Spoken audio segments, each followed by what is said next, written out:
to explore imperfect visions like I've been here before. Falling faster, I try to ignore. I see you, I see you.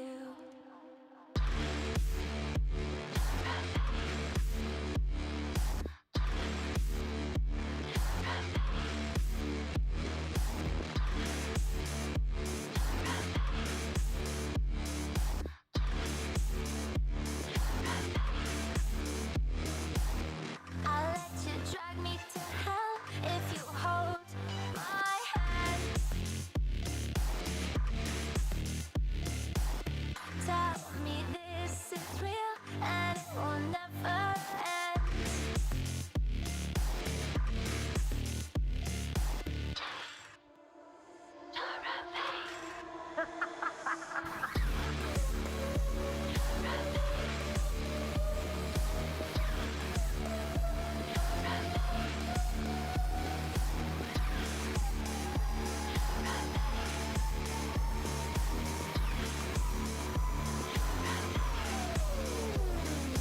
This is not what I came here to find. Memories show that I'm out of time. See a shadow, don't know if it's mine, but I see you, I see you, I see you, I see you,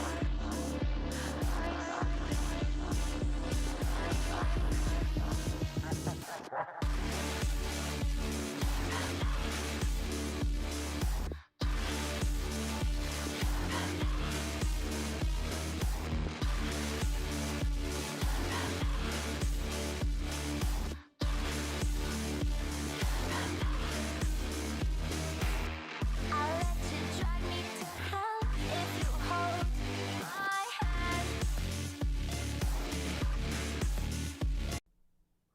It's getting cold outside, but luckily we have ourselves a lot more the games that can warm us up and keep us nice and not cold in the middle of the year. My name is Keg and I'm joined by CB, and let me tell you, I think that was possibly, maybe, a 13 out of 10 intro.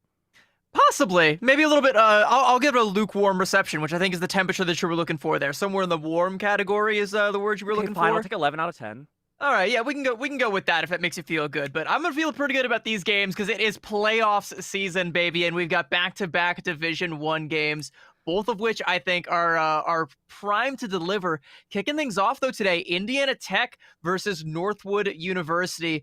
Northwood being a team that you and I and also Vaudable and Shibby have been dying to get on broadcast, and finally we've got them. It's finally time we've captured them and are ready to see what these animals can bring to the table. That being said, though, Indiana Tech, they've been an interesting team to watch. They've had some incredibly high highs. They've had some moderate lows, or in the words of CB, lukewarm lows.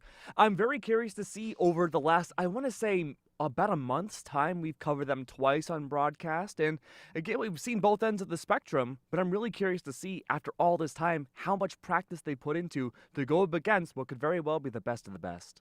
Yeah, I mean, like, Northwood is a team that, like, once we saw the roster, we were like, that's the one that's going to win it all, right? They're the most stacked. They're the tallest in the yard right now. You know, you've got all of this world-class caliber talent. You've got the FlyQuest front line. You've got Terra, potentially the best duelist player in the world.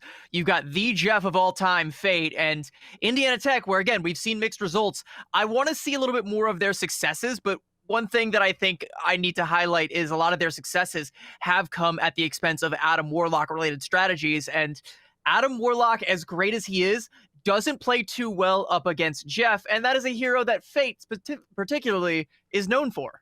Yeah, and one thing that drives a lot of teams from being good teams to great teams is the fact that you need to have flexibility. You can even go back to the MRC champs, where we could see teams where very certain picks would come out against heroes, but as long as you had individual powerhouse capabilities and a lot of flexibility at your side, you were able to find a lot of value no matter what you played. Northwood, like you mentioned, CB, having a lot of pros on their line, probably goes to show that they are able to take those very capable 1vx fights. So that's going to put in Indiana Tech's camp. Have they been able to diversify their hero pool over the last few weeks? And well, there's only one way to find out, but we're definitely not diversifying the map pool at all, as we're gonna be No, kicking things never. off on Hell's Heaven, your favorite map, as we talk about every week that we're on the broadcast. It's the best domination map, by far the most fun, the most balanced, and the most keg seal of approval You were earning. just saying that to make me mad. I am. Yeah, sometimes I can So rage angry. bait too. I'm gonna turn green. I I'm gonna get real angry. You know what? I'd like that. I'd like it if you got angry. The only thing that keeps me not getting angry, CB, is eating some Wenzel's meat sticks. But I'm still waiting for them in the mail.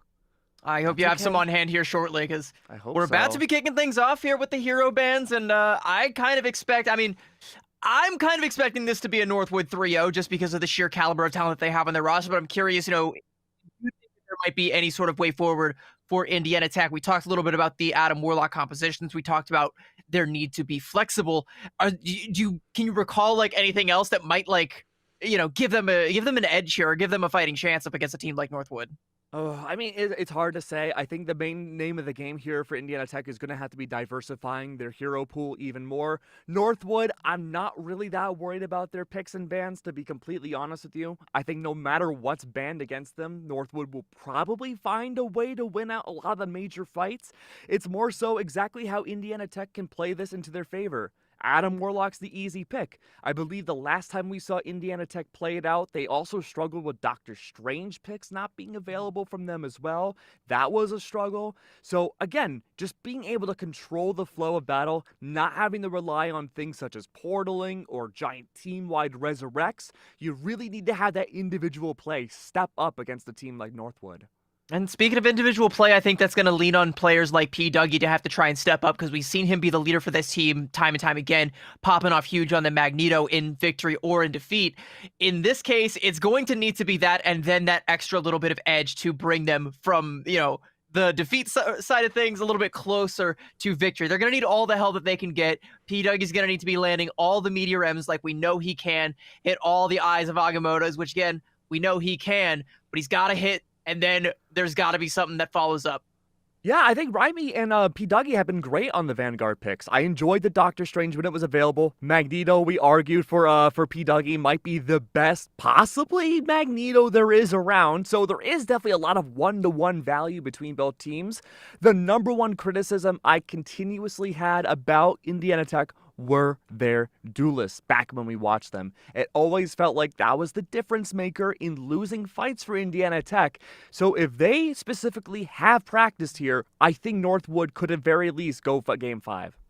I would obviously love to see a game 5, especially with the caliber of talent here. But if you're going to highlight the duelists, of course, you have to talk about Taro. He's potentially, like I said earlier, potentially the best duelist in the entire world, let alone in North America, almost definitely in North America. His stonk's clearly on the rise, and even though 100 Thieves didn't actually go as far in the grand finals as they would have liked to, Tara still popped off and still made a showing, at least for himself, and turned a lot of people's heads his way, and I think will continue to do so, even against not exactly a competition that's not exactly the same tier as it was for him in DreamHack Atlanta.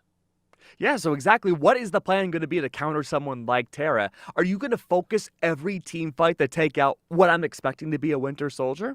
Possibly. That wouldn't be a terrible idea, but You that's going definitely to don't put want to give him the Winter Soldier for free. Like that's true.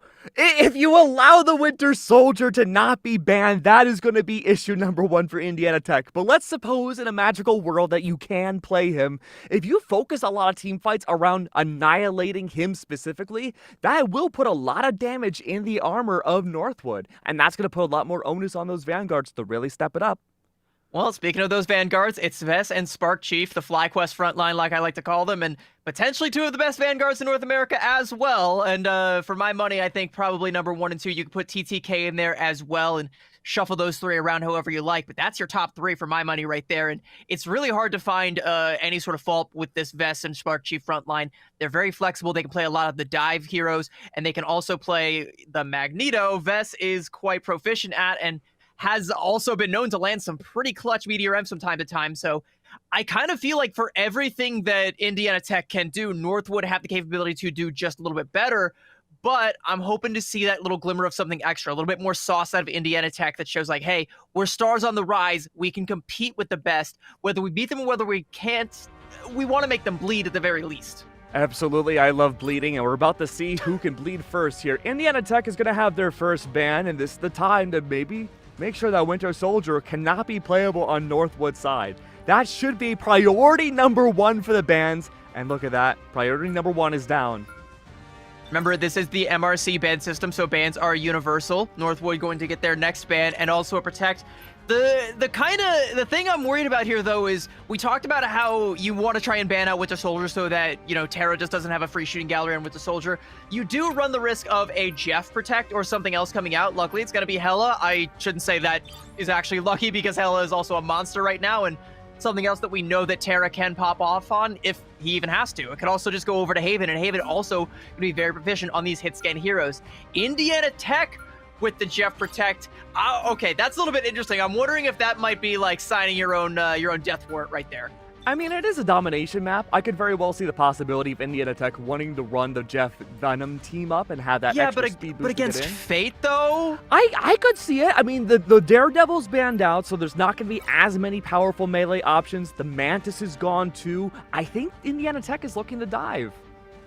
It seems to be that way. I mean, yeah, banning out the Namor, you know, good, strong counter dive. Psylocke Protect for a little bit of, you know, that versatility. You can play Psylocke as a diver. You can play her just kind of as your regular damage dealer, farm a fair bit of damage. She's also very, very strong right now. And interestingly, if it is a hero that either Terra or Haven pick up, it's one that a lot of players in North America haven't been too proficient at, and it is a good opportunity for one of them to potentially level up and take that mantle of the best Psylocke in North America and maybe try and get this region back up on both feet. And again, the top teams inside of Marvel Rivals always have those players that can survive on their own. Having that Psylocke reserve, potential off-angling off the hands of the Hela, means the Vanguards only need to protect their strategist, makes the job a lot easier for them. Emma Frost has been banned out. We're not going to be seeing her. Definitely implies now we're going to see the double Magneto and possibly even the double Doctor Strange on top, which means, again, if you are that Hela or that Psylocke, you're looking to play so far offline that you're going to be focusing on the strategist backline a lot. Well, I think no matter what, we are going to see a new Indiana Tech, one that we have not seen in the past, you know, where a lot of their successes have been at the hands of that Adam Warlock comp. They go ahead and they protect the Jeff, and pretty much everything else has been just trying to set themselves up for a good dive. It's all banning out the counter dive heroes, the Winter Soldier, the Namor, the Emma. They're going to try and play scrappy. They're going to try and play aggressive. Looking at their comp right now, it looks like they're going to try and potentially go for an early kidnap play. We'll see if they're going to be able to catch Northwood University sleeping on that one. Not particularly likely, but is a good way to, at the very least, get under your opponent's skin early on in the game. And hey, against a team like Northwood, you'll take any advantage you can get. I mean, big dive come from Northwood. I'm looking at Raimi on the penny pick. This needs to work in spades.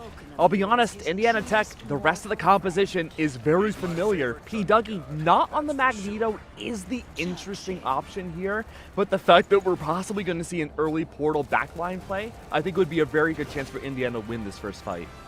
The trouble is, look at the backline that Northwood are playing. It's that Zootopia composition with the Rocket and the Jeff, so they're going to be very slippery and hard to try and find an early frag onto. You're going to want to try and catch Logan already having used both of the dashes and try and separate him from the rest of the pack. We'll see if P. Dougie's able to find that teleport.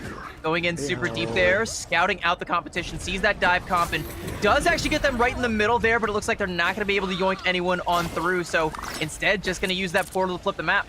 Nah, no Spider-Man. Good play there, unfortunately, though. Terra getting the opening pick. That's P. Dougie gone.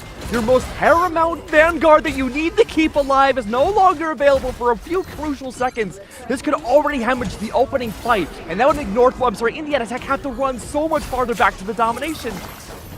And now Indiana Tech are in unfamiliar territory. Northwood have already gotten the first cap. Best going to take down Jonga there, and Kerbo, not going to be long for this world. Actually does get the opportunity to go underwater and live a little bit longer, but it's still, like I said, very unfamiliar territory, not the friendly waters whatsoever, and gonna be sent back to spawn to join the rest of the team. And now Indiana Tech, they've essentially just kind of wasted 20% just trying to get their act together after that teleport play went awry. Hey, not only that, they've also wasted TP as well. It's going to take 180 seconds of cooldown for that to come back online. Hopefully, though, Northwood won't take that long. And if they do, that's going to deny any chance of Indiana Tech that can have a final chance to get back in overtime. BRB already burned up as well. P. Dougie, Rez, back up in fighting form. hopefully going to be able to lead the team to victory here, but Dance the Butterfly going to come out very early on from Haven. A lot of bodies to spread out the damage, so not likely to find a KO, but all of those bodies going to be nice and low, and the cleanup is there as Vest and Spark Chief run rampant over this front line, nearly finding the KO with the dash as Haven. It's cleaned up there by Kerbo, but not before the damage has been done. Yeah, good cleanup there. Plenty of ults available now for Northwood to engage into this next fight. Nearly 60% now for the first domination. Indiana Tech, they're building up their ultimates too. It's going to be hard to time out this intergalactic legend off the hands of Rapport, but may very well work out well. Unfortunately, its Jeff does not find any impact. It does not come out from Indiana's side. Fate, however, will use his own. And CYA available now. A powerful boost could be seen. Twist does get the revive off the Jonga, and Rapport falls before the Galactic Legend can even come out. It's a lot of resources used for Northwood, though. They didn't want to use those ultimates, but they saw the Cosmic Yarn Amplifier come out, and Fate realizes, okay, I can't commit to trying to find a KO with this It's Jeff. I just gotta try and play back. Luckily, though, Terra's able to come through with the KOs, and Indiana Tech now on the back foot, and like you said earlier, they don't have that portal. P-Dougie has to try and run on back to the point, touch it the old-fashioned way, get in and get out with his life, but he is not going to be having that in tow, and at 98%, I don't think there's going to be an opportunity for another touch coming out, and indeed there isn't. Kerbo, even with the It's Jeff invested, can't get to the point in time, and Northwood will decisively take Frozen Airfield. Yeah, P-Dougie was not able to use Strange, the portal, still under the 180-second cooldown. Northwood captured the point off of a failed first fight from Indiana Tech and never let go. That means the shields, sure, you could have kept the Doctor Strange, but anything was possible. Unfortunately, those shields will not work against a team that, again, will just not be facing Vanguards head-on. It's all these off-angling plays, and for as slippery as we've seen Jonga and Kerbo in the past, they're just not able to get the protection that's needed. It's really hard to try and find that protection when as slippery as they are, like you said. The entire enemy team is slippery. Homie is coated in Crisco from top to bottom, you know? Captain America, Angela, you're constantly having to turn in 6 different directions to try and find where the threat is coming from, and by the time you've actually realized that, either Terra's taking your head off or Haven is just found 2 in the back line, and you can't afford losses like that. And as we go over to Super Soldier Factory, of the 2 sub points, this is the most similar to the previous one. I gotta imagine it's gonna be more of the same. You gotta keep a close eye on Spark Chief as well, though, because that Angela with that environmental, we talked about it so many times, just how dangerous it can be. Raimi understands that and wants to mirror it as well, but as Indiana Tech can get the teleport onto the point, they're sitting ducks right now for Spark Chief. At this point, you had to expect this portal to come out from Northwood, or from Indiana Tech against Northwood. Galactic Legend comes out on top as well. Jonga's going to help with the initiation with the Fate of Both Worlds to push on into the domination point. Through it all, though, Northwood still have players on the board. We are not seeing them taken off of the site point up until now. Luckily, though, Portal Fight does work better. It's always second time's the charm. Great way to send Vest off into the netherworld, straight into lava. But a quick resurrect from Logan shows that this utility from Northwood has yet to be contested. Yeah, and speaking of uncontested, Terra just clicking with Hala. Literally not a care in the world. It's a point-and-click adventure game for him right now, and no one's even pressuring him. He's had that Goddess of Death pretty much since the beginning of the previous point, and it has not been forced out of him as the rest of Northwood. I mean, they're essentially playing Team Deathmatch right now. They're able to just go in and clean up, and right now Indiana Tech able to survive the onslaught, but once Northwood coalesce once again, they don't really have any tools to try and repel this. No, and look again, P-Dougie and Raimi are going to be playing 2 different Vanguards, not necessarily designed for protection, but more so for disruption against a team like Northwood. There's no protection for either the Duelists or the Vanguards, and everyone's getting slaughtered at once! Animal Crossing is gone! Vest for the double! And that's going to be report now onto the respawn, means, again, Indiana Tech, they've been completely broken apart. They cannot play as a team when they're constantly being disrupted in the backline. Fate disrupting the comms a little bit there, knows his team is all full of flyers and spits them out over the edge. Just a little bit of trolling, and I guess when you're this far ahead, you can get away with it. You can tell Northwood, they don't feel threatened at all right now, and Indiana Tech have not. Yeah, of course, why would they? Because Indiana Tech don't have any ultimates. They don't really have a whole lot of KOs on their side in this fight. We got Spark Chief already using Heaven's Retribution, and the follow-up from Haven is there. Jung gets taken out immediately, and that might honestly be the map if Indiana Tech don't regroup quickly. Yeah, once again, that cooldown timer off of Doctor Strange portal is still applied to Indiana Tech's side. All these players are trying to play their own game, but again, you're going up against Haven and Terra, who have just completely dominated and had the hands of the far-ranging heals of Logan and Fate to ensure safety no matter where. This is the last attempt now from Indiana Tech. Angela, Gonna try to go around for a micro flank against Vez, but unfortunately Vez being countered out does not carry, completely ignores the Angela. CYA, the rocket ult is available. Plenty of fights all over the domination point itself. But Rhyme's looking to find a kidnap into a send-off to this lava pool down below, is not able to find any of it. Terra's good for 3, a huge triple, sending it to Lava Short, the sacrifice of themselves. Will it be enough? The answer is no. And CB, I think you called it perfectly. That should be map number 1. And indeed, it will be. I really appreciate how Rhyme was like, I'm going to put Terra down one way or another. If I got to give my own life to do it, so be it. But we got to just make sure that Terra has at least one death on the board.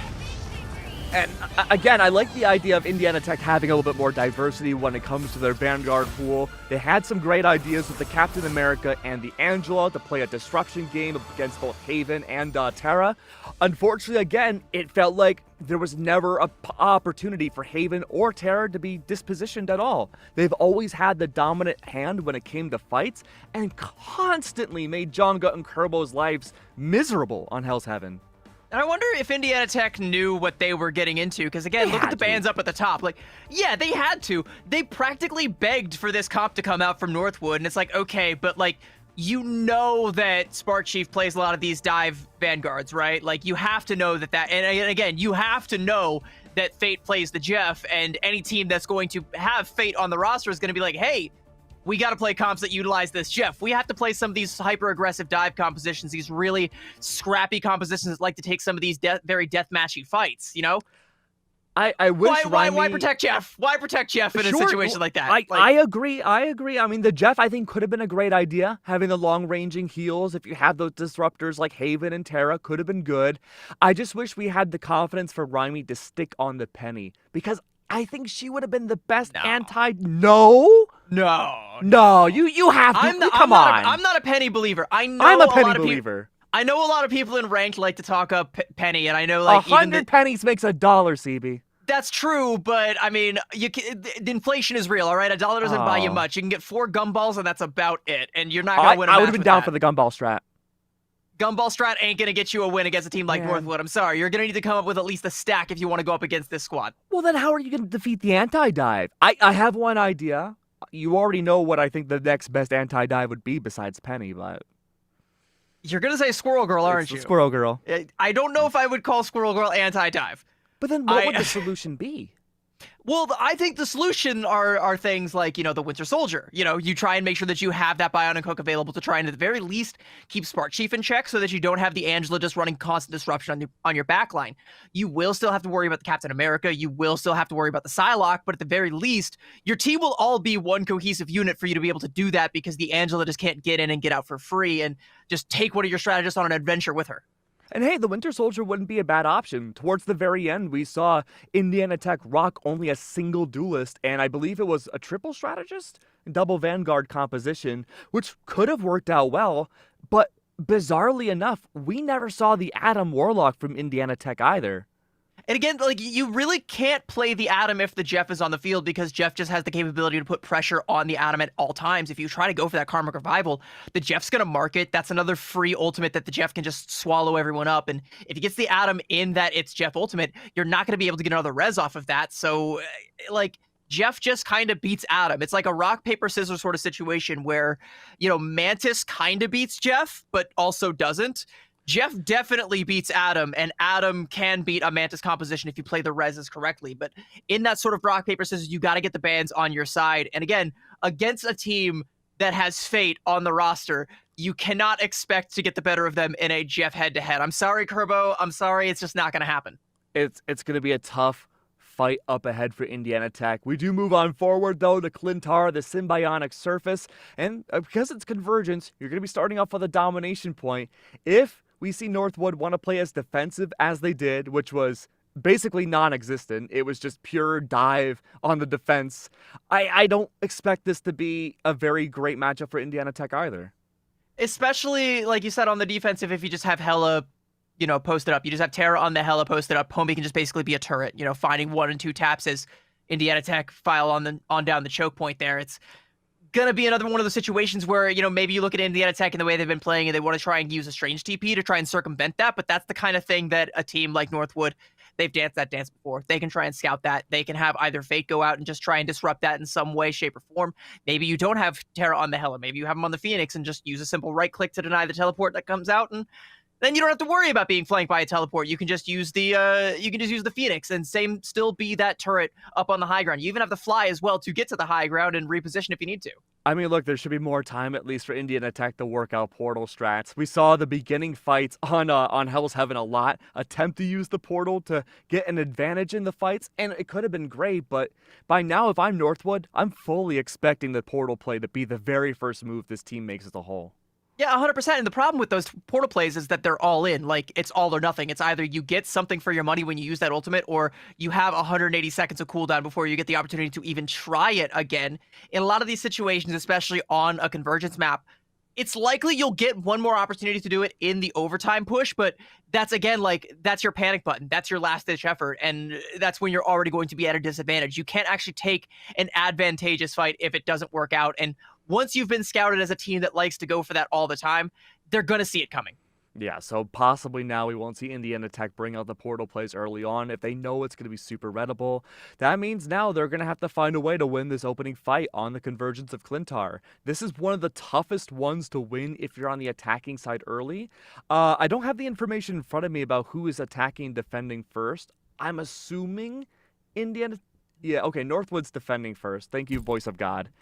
So, again, we will have to see whether or not they have that aggressive potential. And I don't see it with their single duelist pick.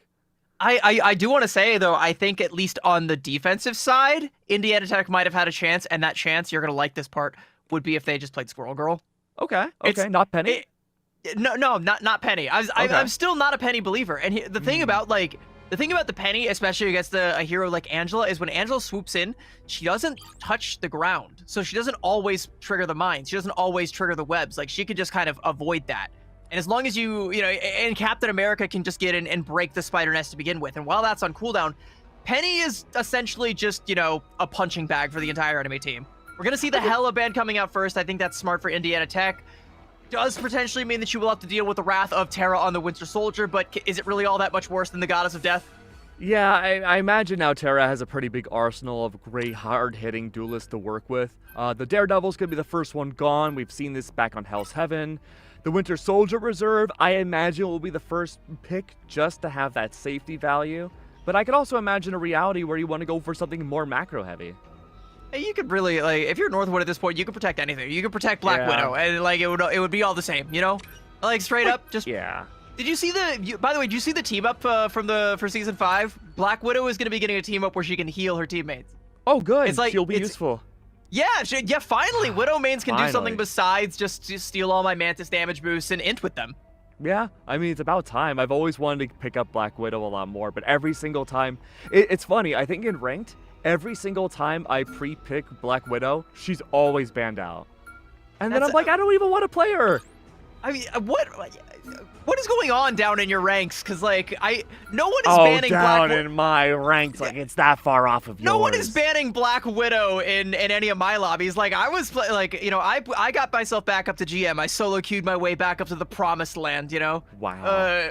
No one in Diamond or GM was banning Black Widow. That was just this not a thing. This is in Diamond lobbies. You gotta play at 2 in the morning like me and have severe insomnia. You've got some demons in your insomniac lobbies, let me tell you. A couple of demons, though, have been banned out, and a couple have also been protected. Indiana Tech protecting the Angela, again, against Spark Chief, maybe signing your own death warrant, but at this point, sure, why not? Jeff protect yet again. What are we doing here, Indiana? Yeah. Did we learn nothing from Hell's Heaven? I think, again, it's just adaptability. It's been Indiana's biggest Achilles heel when it comes to NECC. Not only are we seeing some very funky picks and bans, but I think even from their last loss we watched them on, Indiana Tech just refused to consistently choose different heroes if need be. We'll usually see Rapport on the Star-Lord. We'll usually see the backline stay exactly as they are. But even if a solution seems like it might be the right idea, we'll just never see a swap off of a counter pick. Curious to see what Northwood's defense is going to look like at this point in time, because realistically, like, they still have a lot of options here. With a Psylocke Protect and as strong as she is, again, you can just have Heaven playing on a flank, and Terra can realistically just be the bait if he wants to. Like, Homie barely even has to touch his mouse and keyboard if Haven continues to pop off on the Psylocke the way he has. Indiana Tech, you pretty much called it. Rapport on the Star-Lord is kind of like where their bread is buttered, but... A change! Yeah, Oh. a bit of a change. A bit of a change. We're going for a Winter Okay. Soldier. I like it. I dig it. I like this, but the fact that there aren't any shields on Northwood is going to be pretty sucky for Rapport, I gotta say. He's always fishing for Galactic Legend like you have to on Star-Lord, and the fact that there's no shields available and you might be able to bait around really not a lot of great healing ultimates either from the strategists. This would have been a perfect opportunity to get Star-Lord for the entry. But Spark Chief on the Venom, I think will be so interesting. You can just feed strategist ultimates off of Logan and Fate by racking up so much damage on this counter dive and heading back in. And we are, in fact, seeing the Penny. I don't know that I would have expected the Penny to come out on the attacking side, if at all, but for Indiana Tech, yeah, we have officially seen Penny Parker leave the spawn room. We'll see what Raimi can actually get done with it. It's at least enough to repel Terra for now, and likely also going to prevent any sort of dives from Spark Chief, and has secured them this particular high ground, but it might just be where their final resting place might be. Rapport, though, early frag onto Vest. That is a huge way to open things up. Now you have air superiority with your Angela able to reign supreme over this point. What I really like about Penny, especially on Clintar, is that it's not even just about the damage that you can do, it's about the space manipulation that you can employ. Because we have that spider nest now, Kerbo has a very great sniper's nest angle up above to get a great line of sight to the backside of the Clintar convergence. But that being said, though, you are able to manipulate the positioning off the hands of Terra's Psylocke. She won't be able to engage nearly as heavy. Vess will have to solo push a lot more. Heals abound everywhere, keeping this Penny alive, and she is fishing to destroy the spider nest and not focusing other teammates. But as I say that, though, Terra and Haven, the duelist masterminds, have shut it down. And the problem with Penny is, you know, she's fantastic at holding space. She's not so great at taking it, and you're kind of relying on P. Dougie to get all of the work done. And as a lone Angela, there's only so much that he can really get done there. So Raimi just kind of has to sit there twiddling his thumbs, maybe going for a couple of those CCs whenever he can find them. But it's not ever realistically going to be enough for Indiana Tech to have something that they can actually capitalize off of. So they're just stuck in that box. And now as we go over onto the low ground one, you're going to be looking at the likes of Fate and Haven and Terra and basically the entirety of Northwood up on the high ground. Fate going to go in with It's Jeff, and you can already see Indiana Tech scatter. That's 5 ultimates. Fate's ultimate should not be stopped by Raimi's spider nest really at all. Dancing the butterflies right on top to clear away a lot of the nest that was attempted to be the hiding point for Indiana Tech's side. That's going to be Paw Patrol, unfortunately, soon to be down. Rapport and P. Dougie are the next to fall victims to Vess and company. And I'm surprised that we see the Angela from P. Dougie. I thought for sure he would run it back from Hell's Heaven and bring out the Captain America to create some space. Yeah, what's interesting too is Indiana Tech protected the Angela and banned the Captain America, so they asked for this quite literally. Oh, that's right. Yeah, But and so why? now Vess... Yeah, Like, well, I completely mean, forgot about it, because it's like, you don't consciously think that the Cap ban would go through, but you keep the flying Angela? Like on Clintar? Logan gonna take down P. Dougie, and there's no BRB for that one, so... I mean, Angela's fast, you know, P. Dougie will be back relatively quickly, but it's more time than Indiana Tech can't really afford, and through the portal, Haven with the Kraken impact takes down Kerbo, and it's all falling apart for Indiana Tech. Yeah. Tons of ultimates ready now for Indiana Tech's side. Heaven's Retribution could be a great, quite literal anchoring point to get the entry in, maybe. CYA available from Logan, keeping himself sustained right next to the spawn of Indiana Tech's side. This is an now or never moment. A very well-calculated ultimate like this could force out ults early instead of directly on the point, and it works! That's 3 ultimates, not even close to the point that Indiana Tech needs to capture. Donga's gone, does not force out Fate of Both Worlds. Very important. That's a last-ditch effort entry tool. That was a lot of ults just to try and find the KO onto Logan. Everything that we could just to put that pesky Rocket Raccoon down, and we finally got him, boys, but the actual win condition here is to capture the point, and all of that happened, like you said, nowhere near it. Dance the Butterfly from Terra is going to take P. Dougie out of the skies. Vess with the Heaven's Retribution, locking Indiana Tech down with only 2 seconds left. You can put on a show all you want, Jonga, but ain't no one gonna be around to see it. Yeah, unfortunately. Maybe a feeble attempt now from Indiana Tech to get themselves onto the point. Vest looking to play for the Disrupt, cannot fly directly into the Spider's Nest, but he threw that all. Somehow Indiana Tech stepped off of their own almost captured platform, and that's going to be 0 points for the attacking side. And this is one of those things, right? Like, we're talking a lot about Indiana Tech's bans and how they just kind of make no sense, but as much as we harp on that, you're up against a team that you can't really just ban up against, like, especially in the MRC ban system where you can't get anything one-sided. It's all universal bans, it's all universal protects, so whatever you do unto your opponent, you do to yourself. So banning the Captain America, sure, you know, you don't have to worry about Vest on that, but you're also protecting the Angela.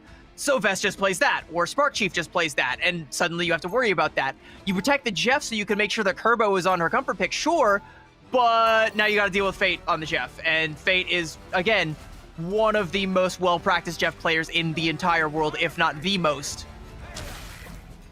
It's certainly not going to be an easy fight.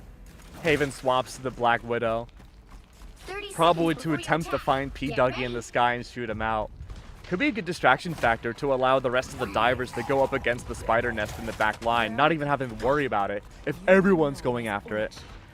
You know, I think the real BM here too is would be put Terra over on the Punisher. Use that microchip team up before that gets sunset here. Give it a last hurrah to the team up that everybody remembers and everybody used, the famous Punisher and Black Widow team up. Oh yeah, I use that every game. That's why I'm Grandmaster 0. So in Resource Rumble once, I was playing Black Widow and someone like begged me, or someone's playing Widow and begged me to play Punisher so that we can get the team up. Like, people do actually in some ranks value that quite highly. Sure. Why not, right? Unfortunately, though, you have 2 Vanguards against 1, and P. Dougie's forced to tuck tail and run away. Everybody else on Northwood, again, they're on the attacking side now. That's Haven first gone from the hands of Jonga, of all people. Really great snipe. Good way to squish that Black Widow. That's 1 spider down. Vez going in, trying to take this duel with P. Dougie, but the support is there for Indiana Tech, so P. Dougie going to be sitting pretty, at least for the time being. And now Haven no longer going to be playing around on that Black Widow, swapping over onto the Star-Lord, and Indiana Tech are going to be feeling the pressure of that very shortly. But right now, you got to deal with Vez going in super deep and just having his way with the entire backline. Only 1 tick needed from Northwood to make this a 2-0 series. They would have 1 more chance on Indiana Tech's side to bring it home. But again, shoving everyone around, Haven has swapped off the Black Widow, now onto the Star-Lords, and everyone is finding value. It is a ballet of death on the point itself. Indiana Tech have been able to hold for a little while, but again, 2 minutes and 40 seconds on the clock. Northwood, for all intents and purposes, are halfway, no, 3/4 now of the way done. And they have confirmed just about now their 2nd map of the series in Division 1. Northwood's looking fantastic as usual. I love that little bit of trolling from Fate where he swallows up his whole team and says, "Boys, the fight's over here, let me take you to it," and then steps on a mine on the way over to it. Like, cinema, right? Like, it summarizes the entire map essentially. It's just like Northwood just kind of doing whatever they want. You know, barely even breaking a sweat, and Fate's being like, "Guys, take this a little seriously," and then getting himself blown up in the process. That's peak. That's just peak right there. It is peak, and I think a lot of Northwood's success here with his Angela pick compared to Indiana Tech is the fact that Vest was so great about funneling enemies directly into Haven and Terra. We were seeing consistent group fights. Spark Chief and Vez also working together in tandem extremely well to make these Vanguard fights a 2v1 at all times.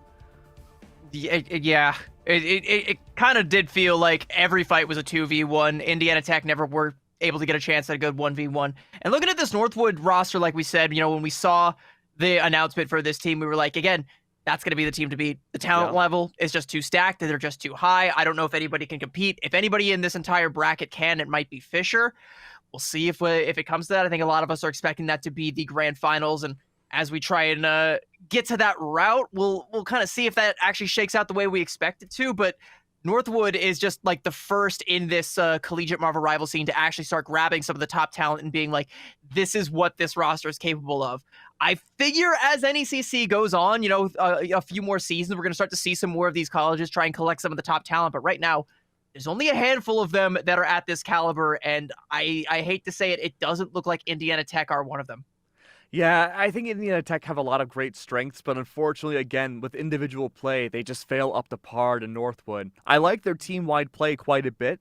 The strategies are sound, the comms are absolutely there, but when you're going up against a team that can essentially 1v6 anybody against you, it's really hard to root for a team like Indiana Tech here. But And again, in a nutshell, like, you know, all of the resources that they put in just to get a KO onto Logan on the Rocket Raccoon of all things, just to put down one single strategist, just kind of shows that like 1v6 in action. Like, it literally felt like it took 6 people just to get a rocket off the field.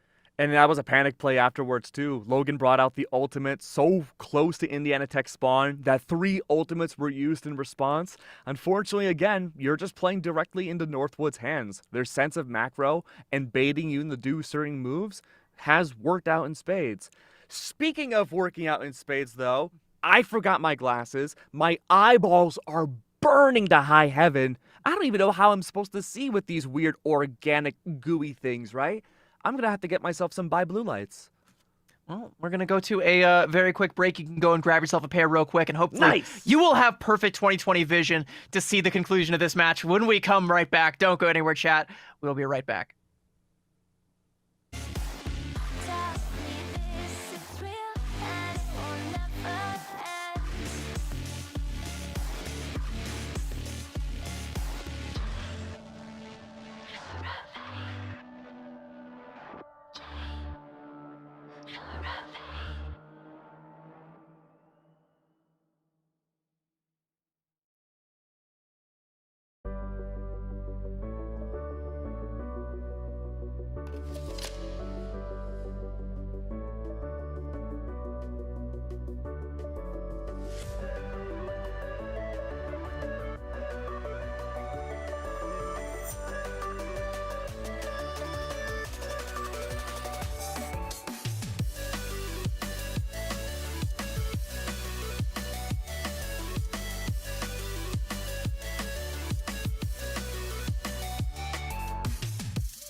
Welcome back, everybody, and fortunately for Northwood, scholarships don't get paid out by the hour, and neither do they, because they are looking to make quick work of Indiana Tech, and we are on to what will potentially be our final map of the series. It's crazy how time goes by so fast, CB. Just to think, only 10 minutes ago, we were at the beginning of this series. So young, so naive, and now look where we're at now.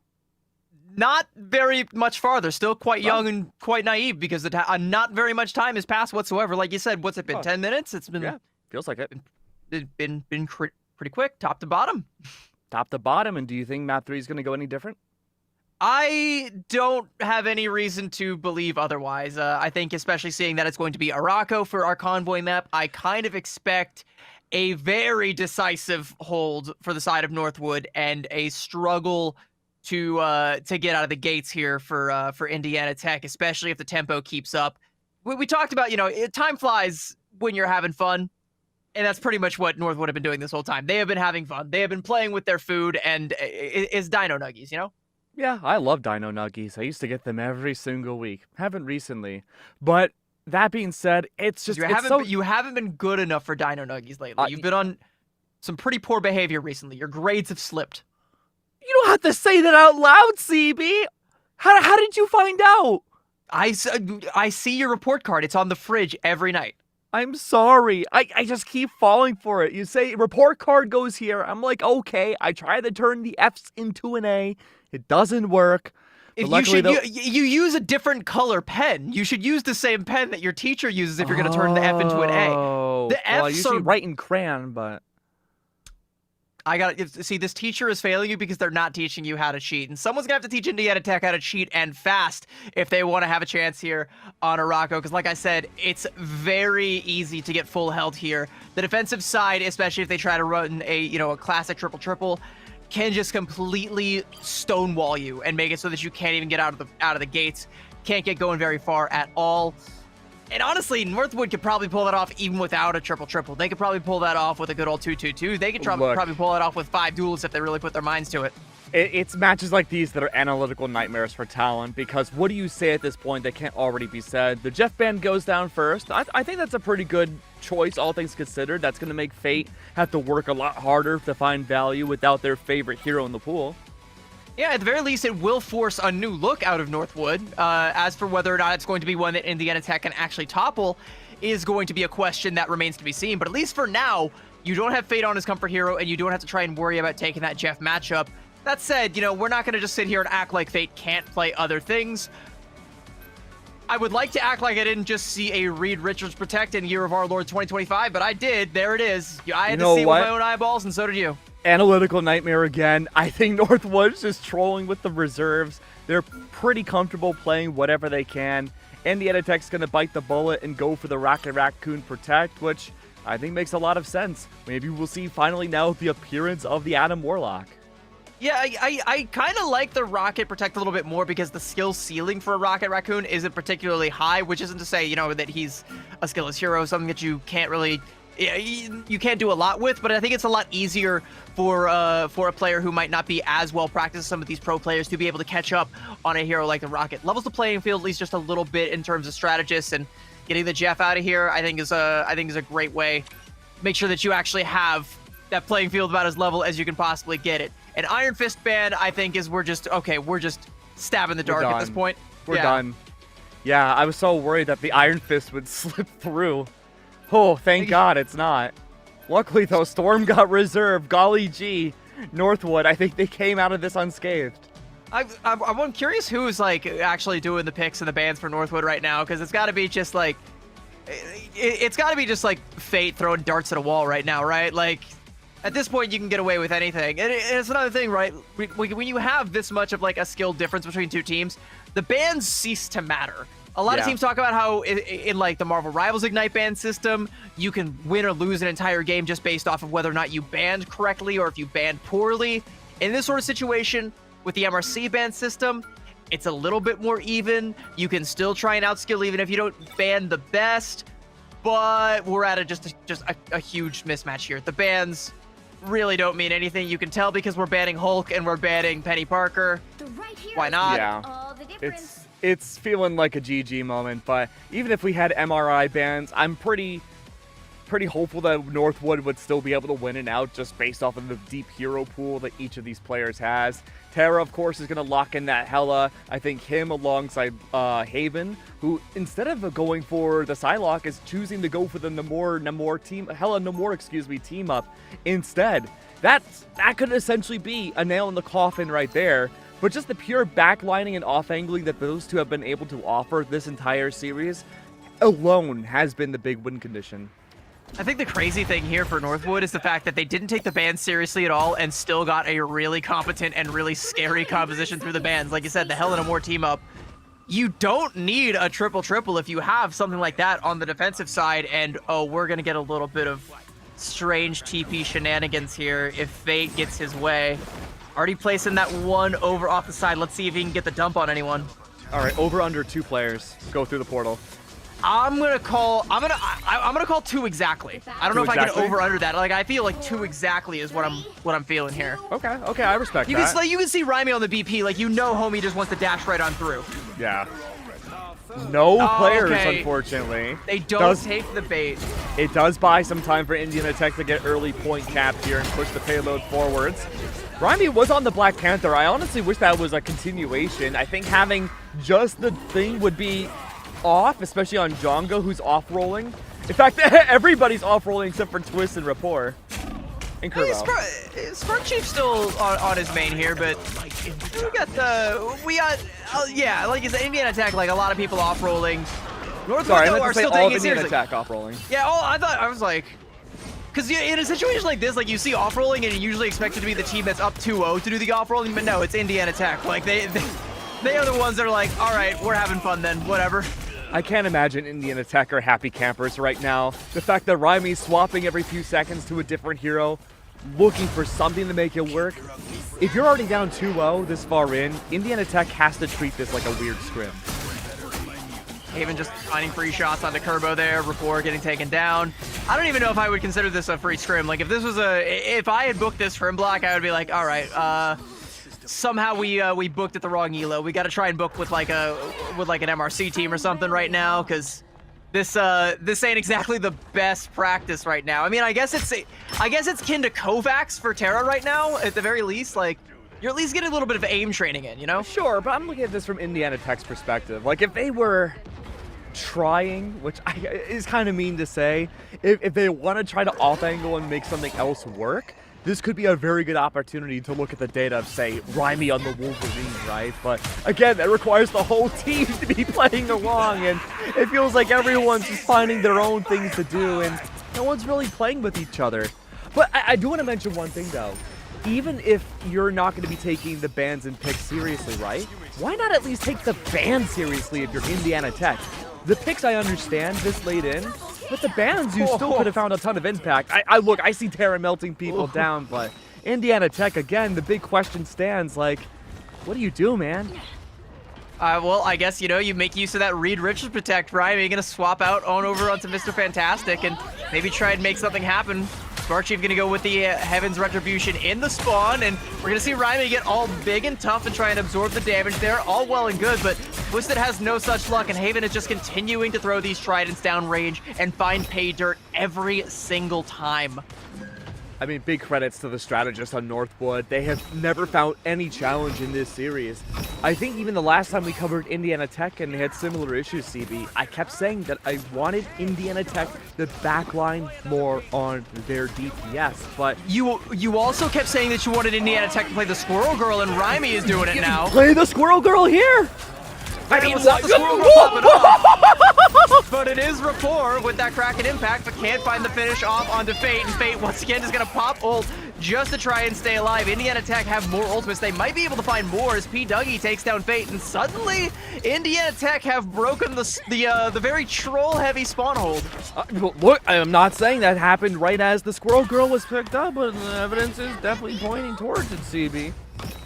I mean, we finally found a way to pressure Terra. Just lob some of those nuts around corners, get the good bank shots there, and Terra has to try and play in an uncomfortable position, but there is no such thing as an uncomfortable position when you are Terra, and you can simply hold left click and watch Indiana Tech fall one by one like the dominoes they are. Yeah, it's just such a tough position to be in. Notoriously attacking side, Araco early on is rough as it is. You really have to get the point too to maybe get the snowball rolling over to get to all 3 points, but even then, Turbo brought out Eternal Bond. It didn't find much effort. Terra and Haven are melting everybody down. The angling and positioning from everybody on Indiana Tech is hard to watch, just because the strategists, again, are not getting any support.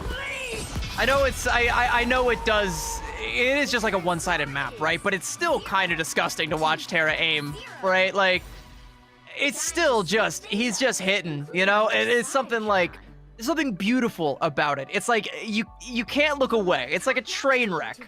I love train wrecks. I try to cause one at least once a day.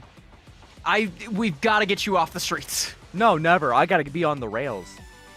We got to get you off the rails. Oh man, well, thank you. I hope I am off the rails. Yeah, this whole match has gone off the rails, and I think it's about to come to an abrupt halt here very shortly, as Northwood now going to be on the attack. And as Indiana Tech were off rolling, like we said, Northwood taking this totally seriously.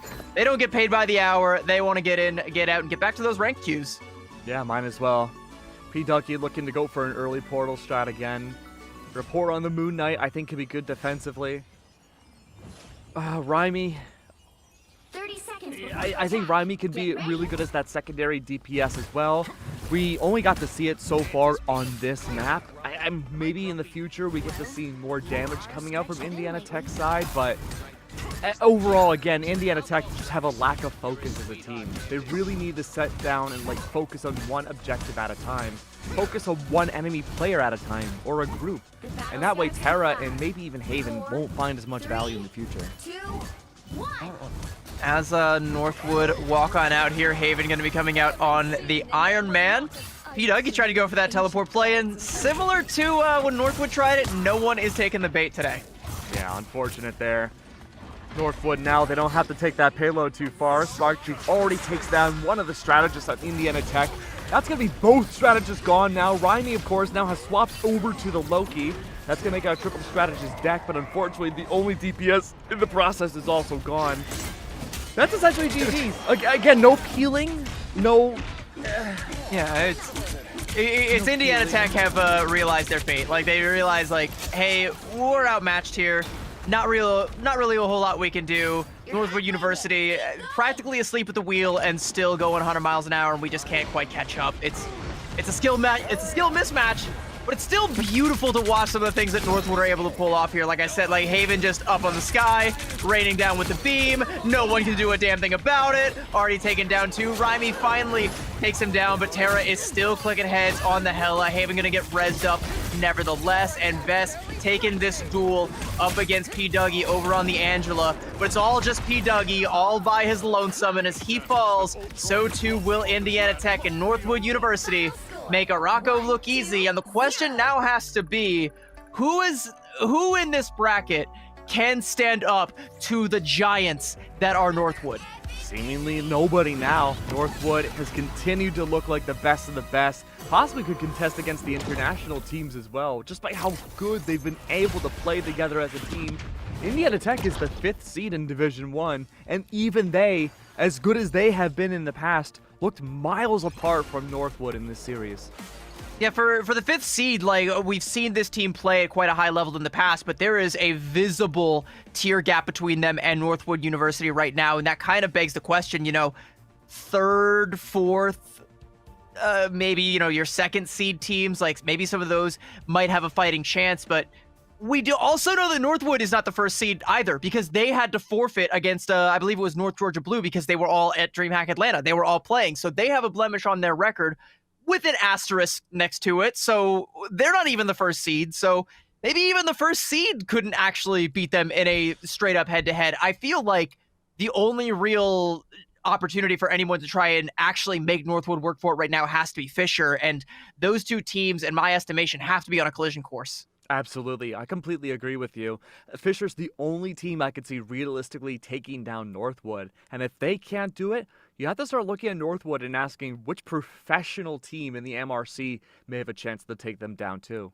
The problem is most of the professional teams in the MRC that could take them down, or I should say an MRI that could take them down, are the ones that these teams are on. Like, oh yeah, maybe FlyQuest could take this team down, but you've already got, a third of FlyQuest, just at the helm of this roster. Oh, maybe Na'Vi could take them down if they just didn't have their Jeff player and Jeff was playing for Northwood this whole time. You had Fate over there. Like, maybe that could happen. Maybe Sure, some maybe. MRC teams might stand a chance as well. But again, this is all S-tier talent across the board. Some of the best, and Northwood scoring a coup, being able to sign all of them, get them all on board for the collegiate program, and early as well, because they're also going to have time to gel as a team throughout, again, like we mentioned, as the seasons progress and more colleges start to pick up wind of the Marvel Rivals competitive scene. They want to try and get their piece of the pie. They're going to start trying to sign some of these bigger names, some of these more well-rounded pro players. Northwood is already going to be 1, 2, 3 steps ahead of the curve because they got in at the ground floor. People go to college to get smarter, and Northwood's looking like the smartest and best team around. Fortunately, we won't get to see them possibly get defeated today. They win it out 3-0 against our first set of casts and first set of teams. But don't worry, we're going to go to hopefully a small break to get our second set of teams matched up. Never mind, just got word it's an hour long, so we will be queuing Marvel ourselves in the meantime. So don't go anywhere, get a game or 2 or 7 in, and we'll be right back.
I wish we stayed the same.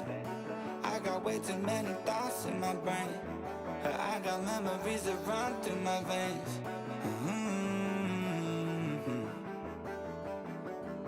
I'm not one to blame, but I could point out every way that you change. Some things stay up while others go right down the drain. And lately we've been going down in flames. But if I'm honest, I get in my feels when I want you. Say you feel it too, I'll haunt you. Hold on till I'm lost in nirvana. But if I'm honest, I get in my feels when I want you. Say you feel it too, I'll haunt you. Hold on till I'm lost in nirvana. But if I'm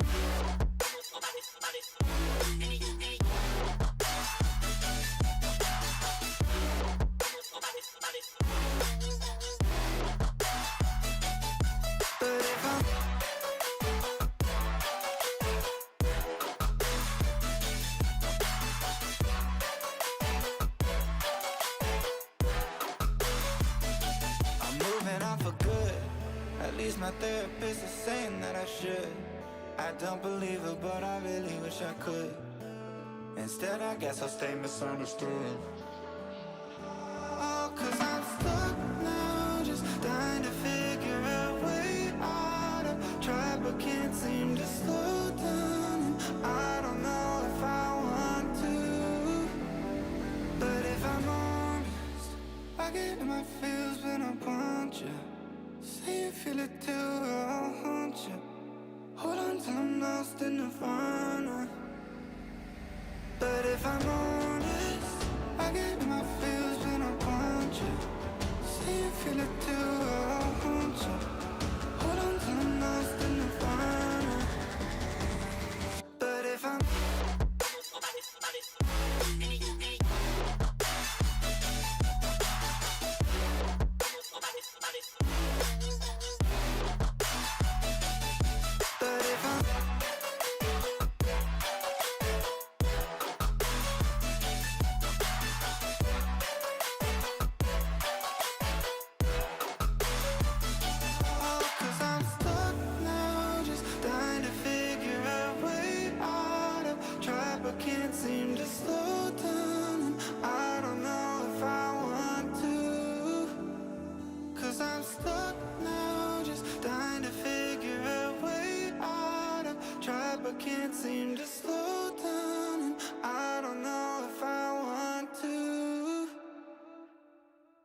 rock star, you won't get far. And I know you're confused. People tell you you can be anything you wanna be. Wanna go to outer space, superhero in the streets. Oh man, what a lie, what a time to be alive. How have I survived? Life's a battlefield, 1974.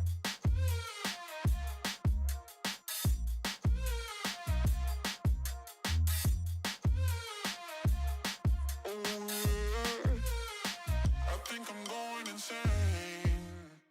I'm feeling crazy. Can't get it out of my head. Oh no, if the devil inside takes hold, then I just might wind up dead. Wasted, face it. You're never gonna be the one. Rockstar, you won't get far. But at least you had fun. People tell you you can be anything you wanna be, a king or a queen, as long as you got a dream. Oh no, it's a lot, they just wanna take your life, try to tell you it's a battlefield. People tell you you can be anything you wanna be, wanna go to outer space, superhero in the streets. Oh man, what a lie, what a time to be alive. How have I survived? Life's a battlefield, 1974.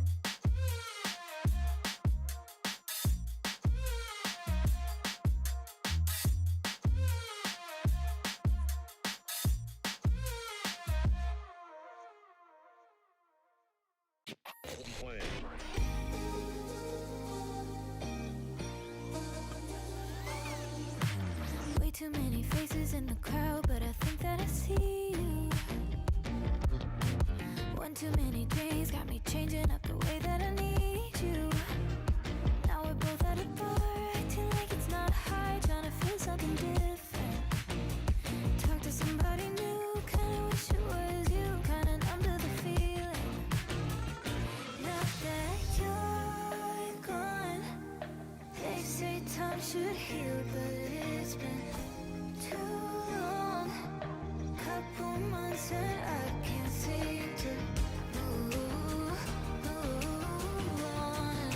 I can't seem to move on. I can't seem to.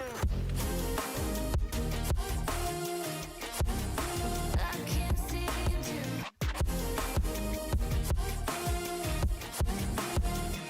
Not that you're gone. I can't seem to. I can't seem to. Laying on my floor, thinking about all the things that we've been through. From 24/7 to pretending like I never met you. No, it's all for the best, 'cause I know we're a mess every time we're together. Going out of my mind, and I wish I could lie, tell you that it gets better. Now that you're gone, they say time should heal, but it's been too long. Couple months where I can't seem to move on. I can't seem to move on. I can't seem to.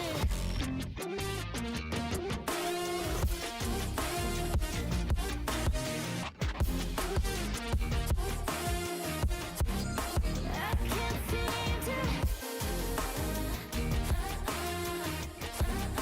I can't seem to.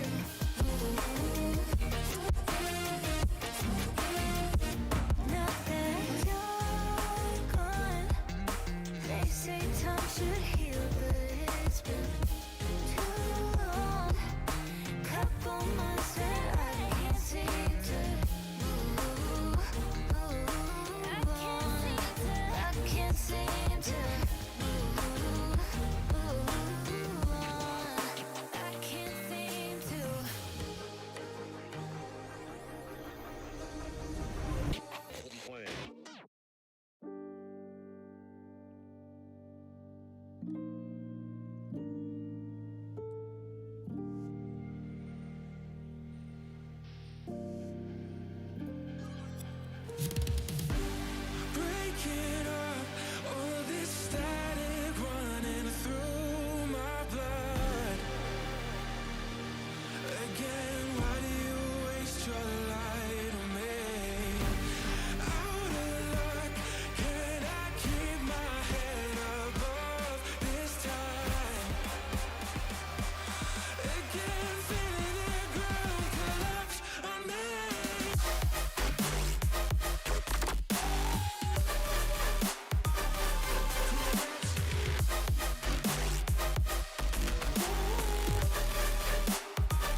Again, why does it feel so hard to breathe?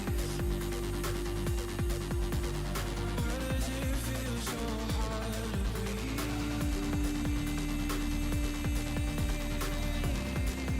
So hard to breathe. Never found, but these voices bring me to my knees. Again, why do you waste your light on me?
Nothing cuts quite like a memory, especially one that you're trying to forget.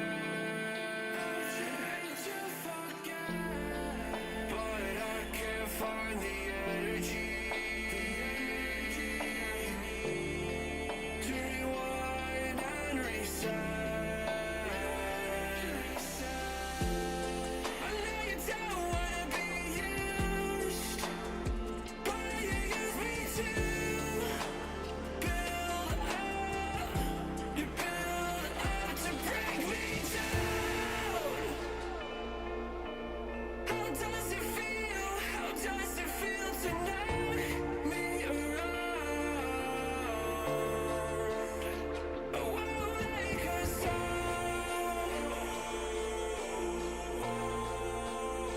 I won't make a sound until I hit the ground. I won't make a sound. So don't shoot me down. Alright, we're not broken. We're just getting off the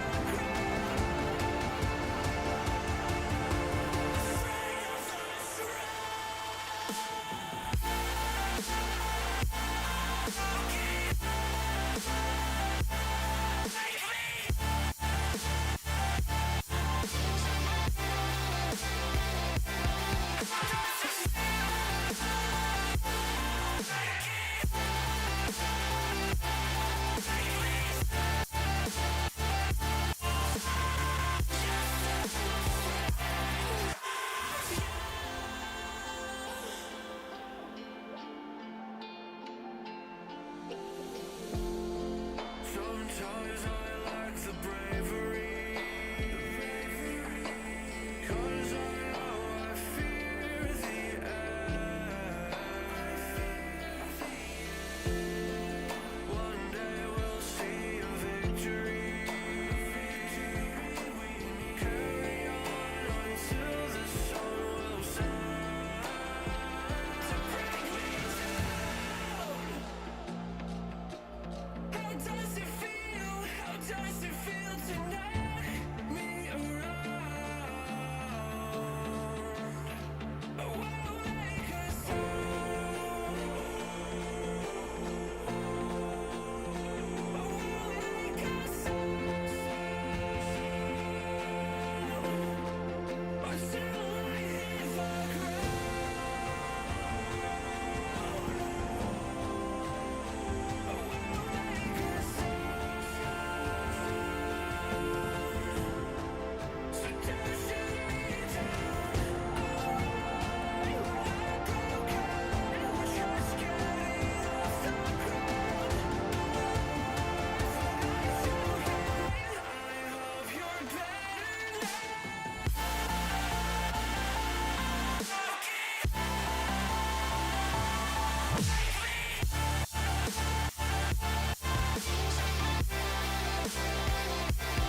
cause I'm trying to get to you. Yeah, I'm trying to get to you. I wanna get to you, cause I gotta get to you. I would climb 1,000 mountains, swim across the darkest ocean, cause I'm trying to get to you. Yeah, I'm trying to get to you. I wanna get to you, cause I gotta get to you.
I gotta get to you.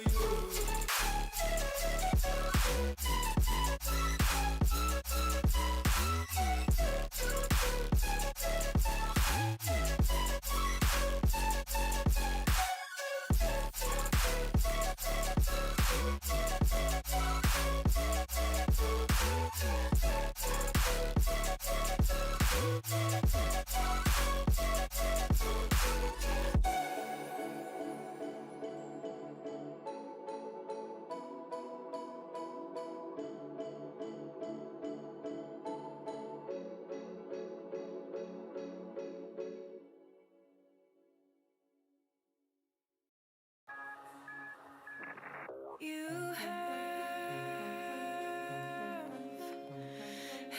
habits just like me.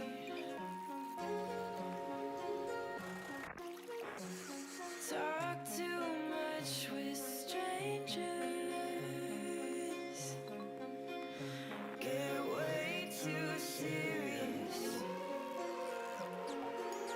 around family.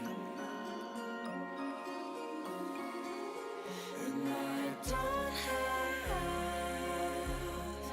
any wishes, but when I kiss you, our lips fit well. And I don't have expectations, but when I daydream, I fall asleep, and our hands melt.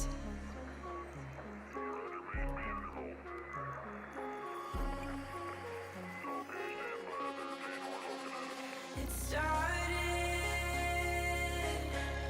out as teasing, but I had deeper meaning when I touched your chest. Now I don't know how to act, but if I did,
back, everybody, to NECC. Welcome back again. I started my intro too early, but I will make it up to you, audience. You need us to help settle a debate. Now, we do have a very important matchup on the line, but somehow there's something even more important that we have to ask you.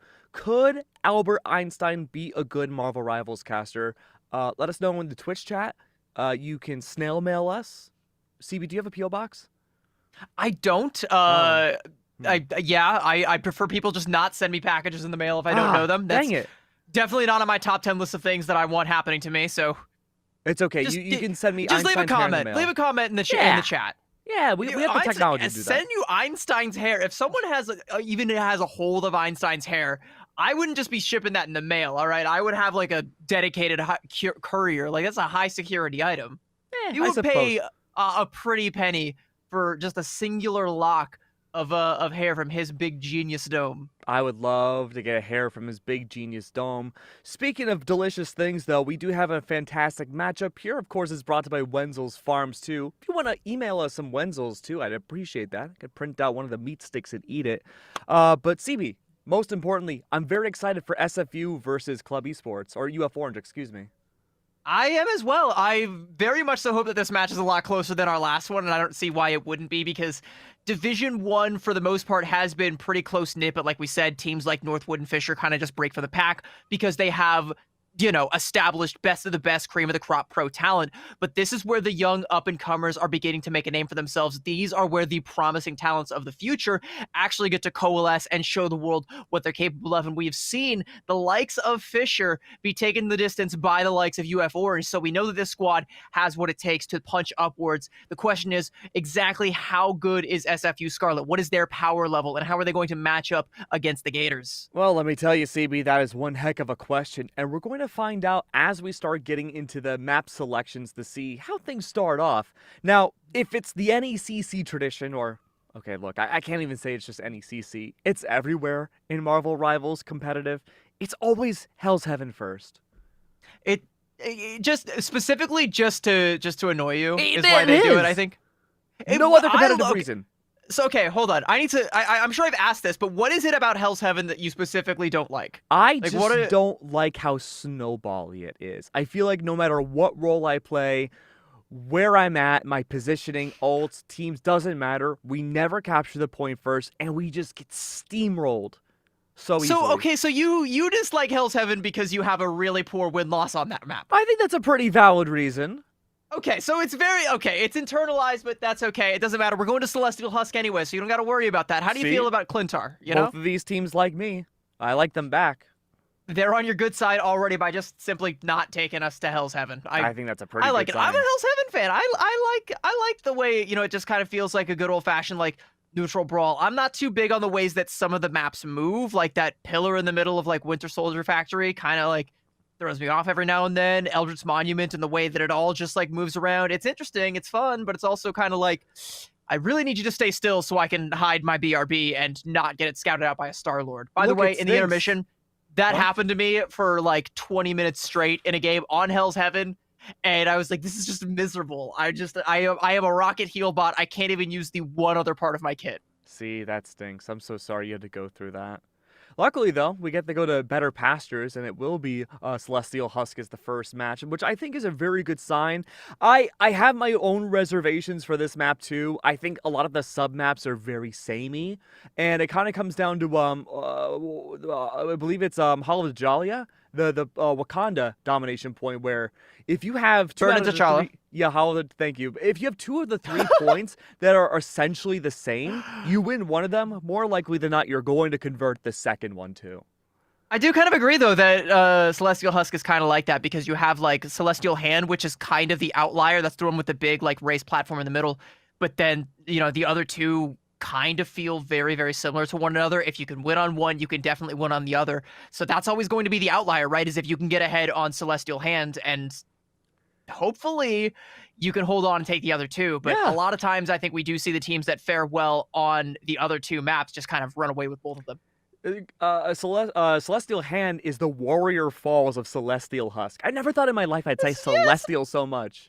but it's essentially the same. So if we see that as the first sub-map, I don't think it's the best indicator about which team's going to win overall first map, but at the very least, it'll give you a big advantage. But we're heading over to hero picks and bans, and we're going to be seeing what each team will start off with for their bans. SFU Scarlet will have their first pick of the litter to see what the bans will be.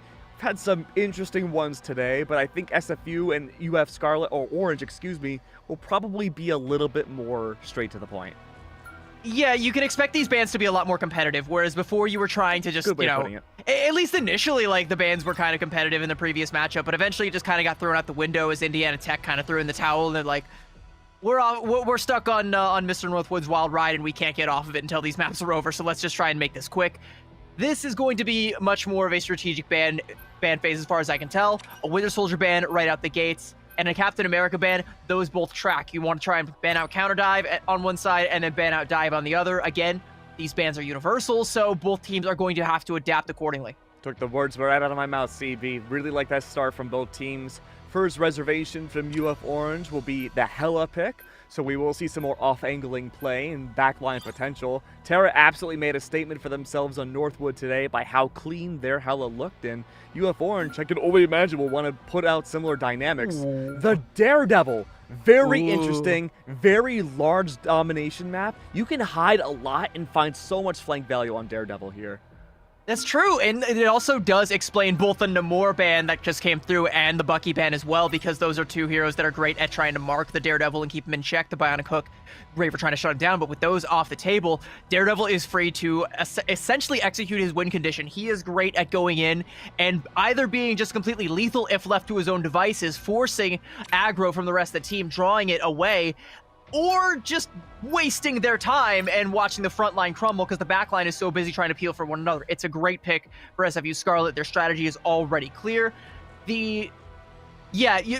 face is about the same as mine is about to be in a second with the Mr. Fantastic ban, though. That I'm still trying to wrap my head around. I guess the idea would be SFU Scarlet maybe has like a Mr. Fantastic main, I suppose. But even then, like, sure, man, rock him out, go for it.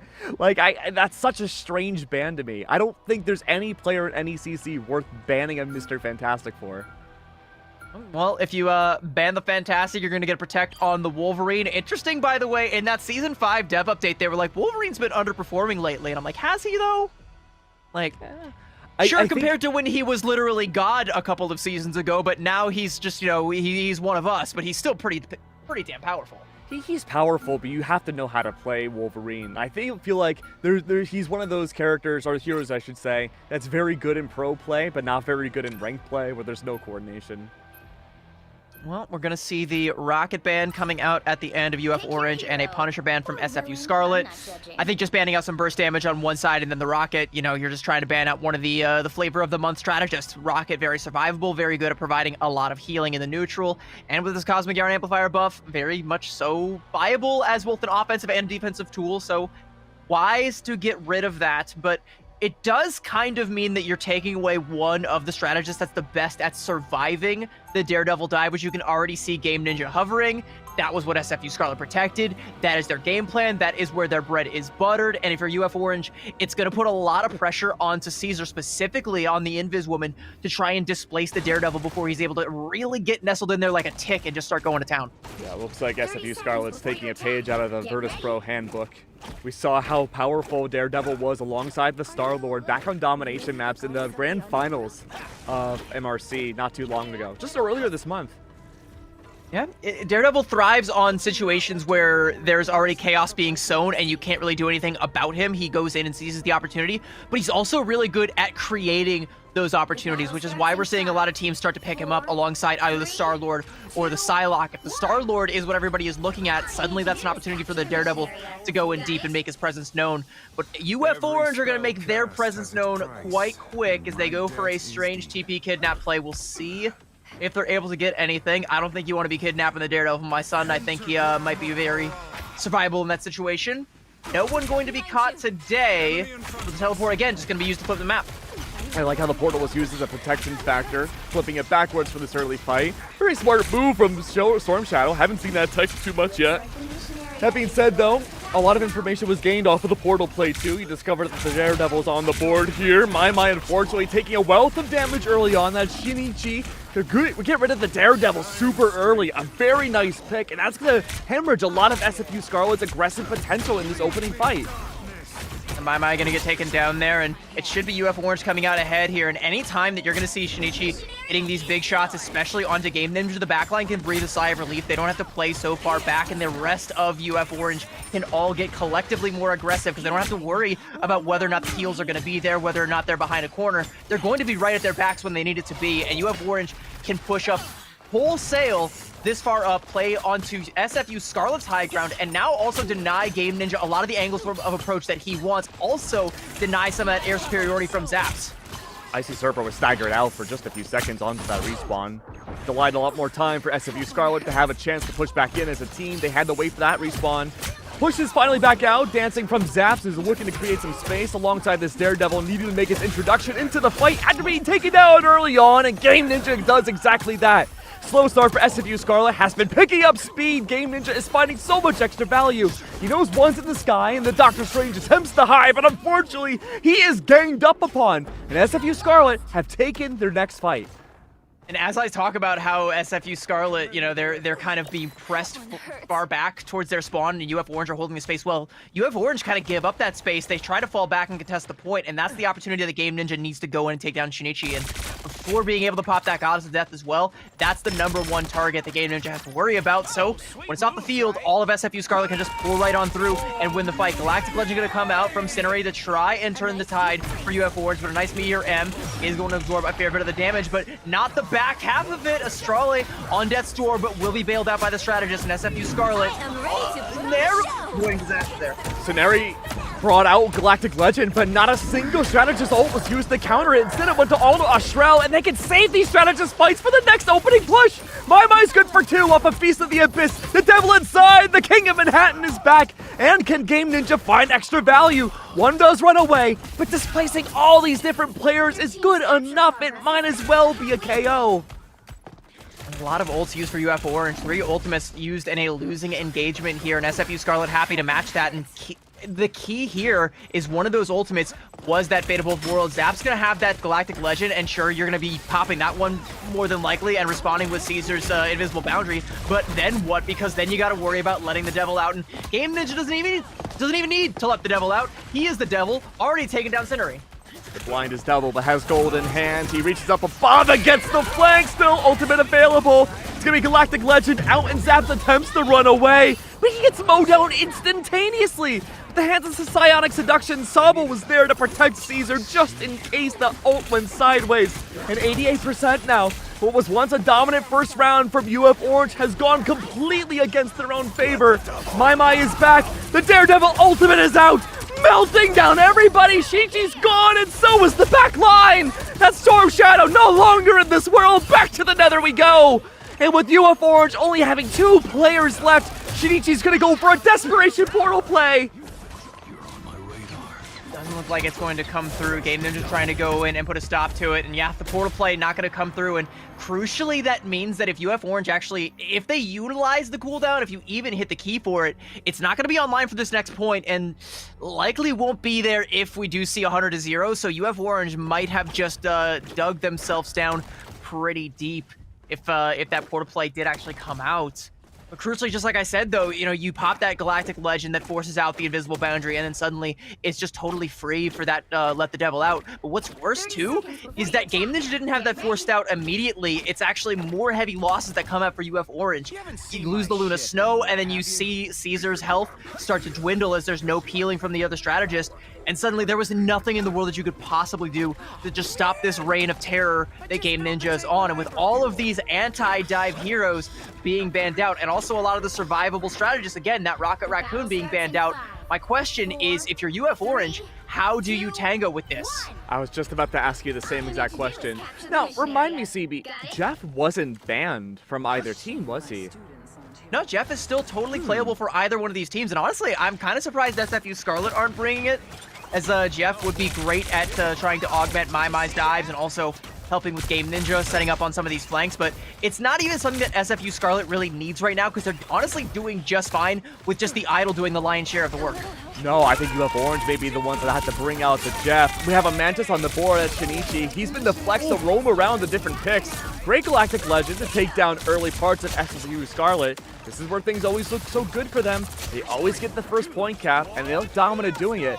But once Game Ninja is able to find that opening pick and displace at least one player, it seems like everything goes sideways for the team. Much better.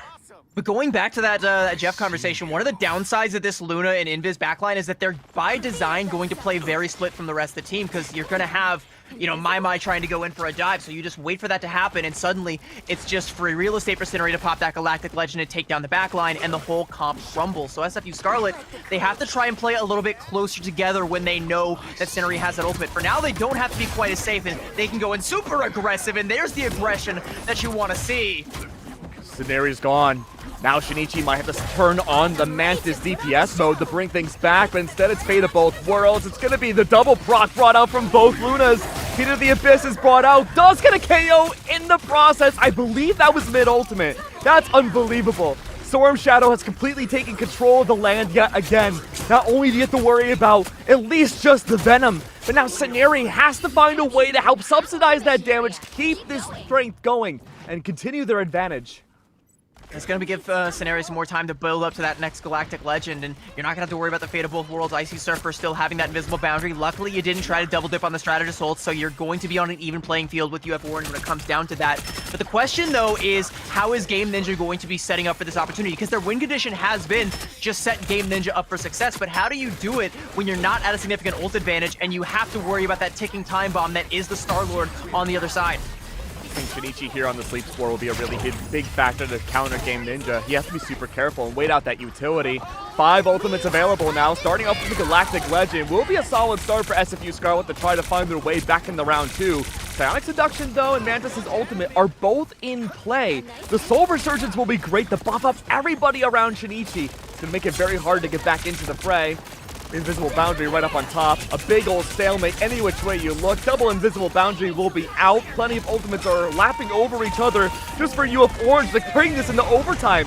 It's SFU Scarlet first though, but as they looked at the beginning, Game Ninja has not found any value in point 2. Yeah, but he has definitely found every single nook and cranny that spawn doors. That's where he's spent a fair bit of time, but not going to be able to let the devil out of the spawn or out on the battlefield. And against our theorem, by the way, Celestial Vault went one way, Celestial Codex went the other, and now we're on the outlier, Celestial Hand, just like we said.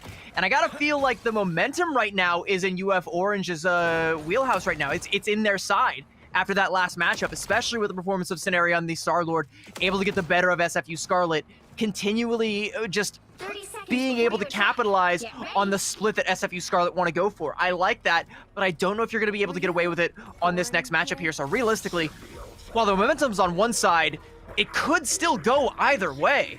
One of my favorite strategies to bring out in Marvel Rivals is if you cannot beat an individual player, like say Game Ninja on Daredevil, one of the next best things you can do is make them feel useless. And so Storm Shadow targeting all the backline healers, strategists from SFU Scarlet that last round really did put a hankering against Game Ninja, who was completely out of position to find those off-anglers like he did in round 1.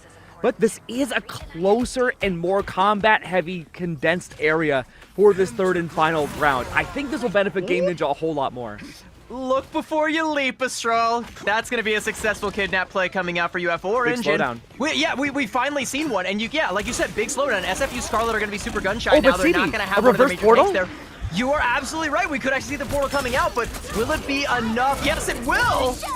My God, what is happening? There's so many colors everywhere. The Daredevil fighting tooth and nail to rack down damage on top of the Fate of Both Worlds. Should just be racking up his ultimate. He's already bought it out, canceled out completely. He's going to try his best, Game Ninja, to find that ultimate to come back as soon as humanly possible. He is swinging around. Keep in mind, blind as a bat and has just as much echolocation to find this next pick. That's going to be Storm Shadow. Wealth of damage taken against them with zaps on the secondary melee to play alongside. Not off-angling anymore. To continue to find so much aggressive potential in these short areas. Yeah, but it's kind of that like double-edged sword. Like, sure, you do get the kidnap play with that teleport, but that means your Strange isn't going to be there when you really need him. Your team is also going to be playing split because it was only the tanks sitting back trying to set up for that play. Game Ninja going to get taken down early on there by Sobble. That's an opening now for UF Orange. They don't have to be watching their backs. They don't have to have Daredevil breathing down their necks. They do have an opportunity to try and take some space here. Galactic Legend is going to rule the skies now, and Shinichi finds 2 on the man. Three! Hold on! Okay, secondary strategist duelist, my go. Shinichi has been this wonderful flex the entire series, and I've loved to see the depth of their hero pool and what they've been able to accomplish. It's definitely helped out Scenery a lot. We've seen a lot of teams rock the Star-Lord Daredevil combo. Worked out well in the MRC. But the Star-Lord Mantis combo is something you don't see too often. And with her extra buffing for herself and her teammates can help out for everybody involved. But this is it though, 22%. UF Orange is just seconds away from tying up from SFU Scarlet's side. 3 ults available now for SFU Scarlet. I'm looking at the last stand. I'm looking at Feast of the Abyss. I see the Fate of Both Worlds, all of which can be game-changing ultimates that could be brought out. And we start with Fate of Both Worlds. We're also going to see a double dip coming out from UF Orange, the Sonic Seduction and the Soul Resurgence. And now My sees an opportunity, and he's going to go in for the chump there, taking down Shinichi. Eye of Agamotto going to come out, but there's that last stand, like you said, and Zap's going to take down the Luna Snow on the other side. It's a checkerboard in the KO feed right now, but it's going to be SFU Scarlet on the winning end of it as Zaps shreds, rips, and tears UF Orange one by one. Storm Shadow doing all he can to try and stall out for as little as that's worth. Astrali gonna be there with the assist, and SFU Scarlet regain control. And we did see Astral lock into Doctor Strange after that opening loss at the hands of them playing Emma. I'm not sure if they went to a portal strat and we didn't see it, or if they were holding off on it until now. It seems as though they may have used portal before, question mark. And they are sticking with the Doctor Strange. The shields will be helpful, along with the cleanse and the up-close fights. But this Daredevil, again, is able to find so much hidden value. Look how early that Fate of Both Worlds was procced out, CB. Yeah, and it's going to be one mirrored out on the other side, though, and it's going to be a damage amp onto that Feast of the Abyss. So Storm Shadow already going to find a KO, and Game Ninja can't get out alive. It's going to be the Luna Snow that gets the better of that exchange. Now, My goes in, another huge Feast of the Abyss, takes a chomp out of 2/3 of UF Orange's backline, and SFU Scarlet are still in the fight as Cinery gets scooped out of the sky by Zap. A little bit of anti-aircraft Animalia right there with the Wolverine, and SFU Scarlet, despite disaster, are still holding on 80%.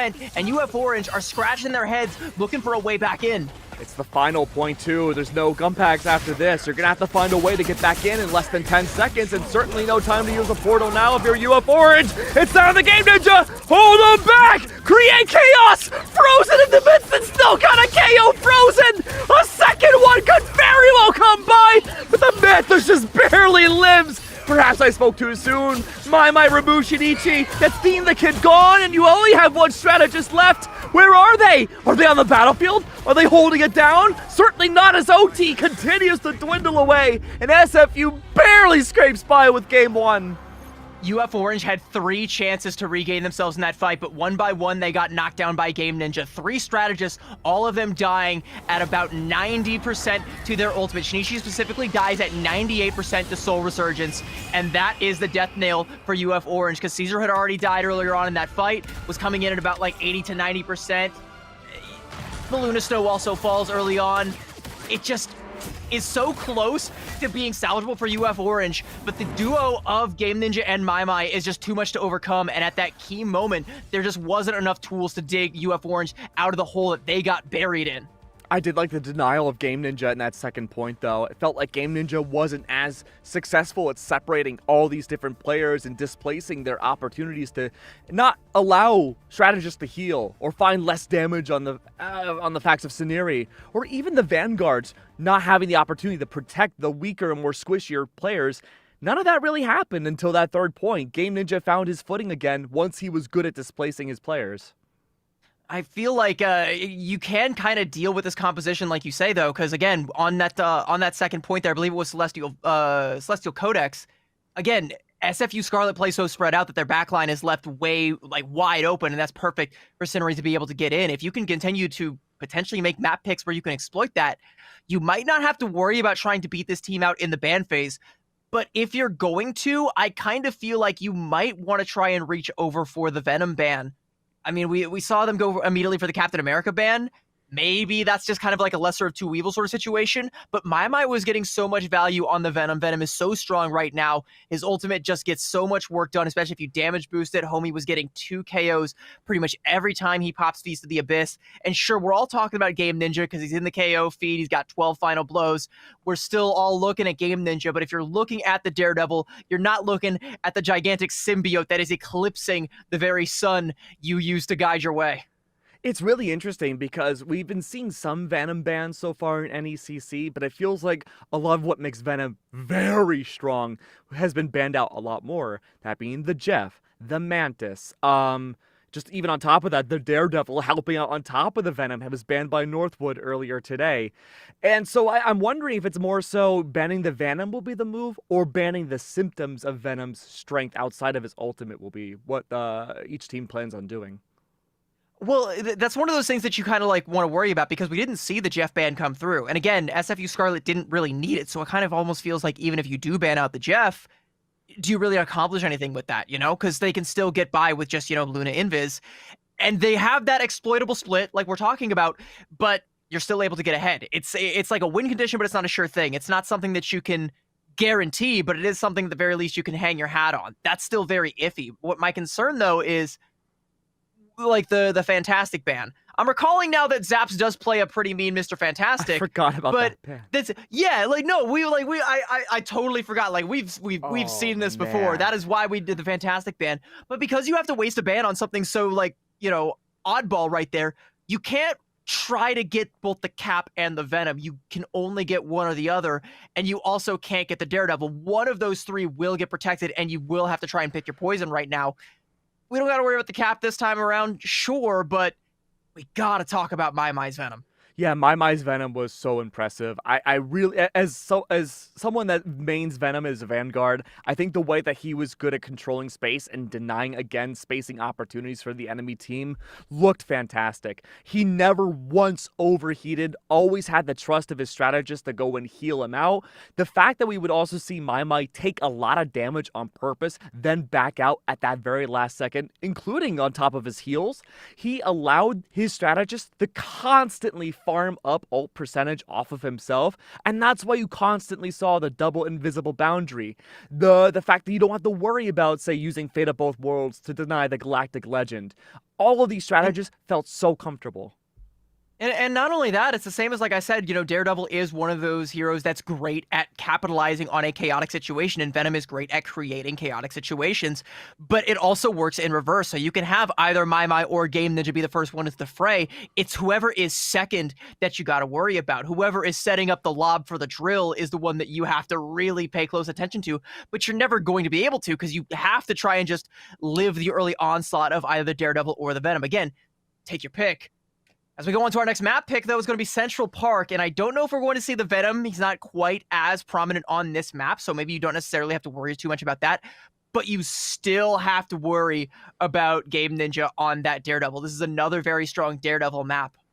Yeah, I think for Vanguards, this is less dive heavy outside of Captain America. Sometimes you have the occasional Hulk here on the attacking side, but more often than not, we'll see either single or double shield My Vanguards. favorite team up merchant. I love me some Hulk. Yup, love me some Hulk too, but he's so strong here because you always have to obviously fight for the payload, but this is such a choke heavy map as well. Now, while the lane of the payload is super small, it does allow Hulk to find value. It's where you can play on the extremities of this map that really scares me. Game Ninja's going to have the time of his life here. I'm hoping we get to see another off-angler, say like Shinichi, maybe not on the Mantis, but maybe like a Magic or a Black Panther here, or even a Psylocke would be gigantic at turning the tides. Shinichi's kind of giving me like more hit scan vibes though, like with the Hela and then with the Mantis, like that's a pretty natural transition because they're both pretty similar. Granted, yeah, Mantis isn't a hit scan, but it's still the same as like, swapping over from like Hela to Namor, like you can still make do, or Hela to Hawkeye. Like, you're sure, not, it's not a hit scan, but you though. can still. You're not lurking, and I know that like that's what you want to see is you want to see someone lurking over on these off angles and trying to set up a pinch on that very vulnerable backline, kind of like Scenario was doing up in the sky with the Star-Lord, but you can't really rely on that. See, I you're do picking up kind of what I'm expect to putting see. I get you, and I do kind of expect that we'll see a Star-Lord coming through on this map because this is another great map for him. So I kind of think both sides are going to be leaning into that, whether or not, you know, the Mr. Fantastic gets banned out and Zaps has to go on to something a little bit less comfortable. We'll see. We're going to have an early Punisher ban. That was, I believe, the last ban for SFU Scarlet. I like that, though. Yeah. Banning out the Daredevil. Surely, though, SFU Scarlet will respond with either a Venom or a Captain America Protect. I'm sure they will. I'm really curious to see what Game Ninja is going to opt to play into next. It could definitely be the... Okay. Game Ninja on Mr. Fantastic? So Zaps is going to be their win condition. They're going to put Zaps on that Mr. Fantastic. And, yeah, it's another one of those things, right, where it's like, no one else scrims Fantastic. Like, no one else is playing this right now, so you're not going to be well practiced against this. Like, surely you can understand, like, why it might be beatable, but until you've actually faced it and practiced against it and been able to successfully put it down, you're never going to really be able to figure out how to do it. And that's kind of what Scarlet are banking on right now. Mantis is gone. The Winter Soldier was protected out from UF Orange. Their next ban, this was Mr. Fantastic back on the first point. Very curious to see what they choose to lock in this time. By the way, with the Fantastic ban now, I think Game Ninja has played Spider-Man, but that's just a guess. Sure. Okay. But so here was what I was gonna say though, was like, you've banned the Daredevil and SFU Scarlet have responded with that Mr. Fantastic. I don't know if they're going to play quite as dive heavy, so you don't really have to worry about banning out the Venom or the Cap. I don't know why you would ban Spider-Man instead of one of those heroes anyway, but this is the world we live in, and it's what we're gonna have to deal with. A Wolverine Protect for SFU Scarlet. They can play Wolverine in a brawl or in a dive however they want. Totally up to them. I do kind of like it. And in a more ban, maybe they will dive. Yeah, we did see we did see the Wolverine Daredevil combo at the very end of the final point last map, so I wouldn't be surprised if double melee comes back out again. Obviously not without the Daredevil, but maybe the Mr. Fantastic Wolverine. I kind of doubt it. It's a weird duelist line. Okay, we're gonna get a Venom ban, so at the very least, you know, we're not gonna have to deal with Mai's Venom. Mai's still very proficient on a wealth of other Vanguard heroes, so not going to be necessarily wing edition in of its own. But it was a head-to-head that you were kind of on the losing end of, regardless of you know, the heroics that came out from Storm Shadow on that Venom as well. Are we gonna? Okay, he was hovering Hulk there for a second. I wasn't sure if I was gonna be like, no way, Keg's Hail Mary was right there. Groot makes a lot more sense. Okay. Cannot believe that worked out well. Sure. Why not? I guess so. But it's going to be Groot with that Luna Invis backline, so it's going to be very tanky, very reliant on trying to absorb whatever quote-unquote dives and it coming out from SFU Scarlet. I never trust attack response. This is very much so subject to change. But if everything sticks as it is, we're geared up for a straight-up knockdown, bang-out brawl. Yeah, the Groot's going to be the interesting choice here, defensively speaking. We saw the Punisher ban. He's the #1 when it takes down Groot walls. It's going to take a while for them to be destroyed. Not really a lot of big hit scan damage from SFU Scarlet's side. It will have to be Game Ninja that won't be able to off-angle nearly as much just to help out with the Groot walls being destroyed. Which does buy more flexibility for Scenery to off-angle. SFU Scarlet gonna make a couple of swaps once they see what they're coming out with. Zap's not gonna stick onto that Mr. Fantastic, instead going to opt for that Wolverine that they protected, so they do see the Groot and see that this is going to be likely the best option for dealing with it, and it's one that UF Orange don't have, so right away, SFU Scarlet do at least have the advantage when it comes to breaking down these Groot walls, and they've also managed to nestle themselves up in this high ground now, and UF Orange don't really have a good way to dislodge them. I think their best hope is Scenery trying to find an angle to potentially pressure them out, but now they can kind of fan out and just take whatever real estate they want, and Scenery's still nowhere to be found. Huge hook coming up from Game Ninja, and that might be the point already. Yeah, big factor right now for both teams is to focus each of the Winter Soldiers. He's going to be the big damage carrier for either team. As long as they are down and not around, they will not be able to convert any points. But all it took was one pick for SFU Scarlet to completely get the entire convergence point, and all it takes now is to get a tiny bit more for them to reach the payload. And there it is, payload secured off the hands of the invisible boundary regardless. Portal's out, Zap still continues on the Wolverine, but Kraken impact off of Game Ninja should create a ton of space here for this opening point.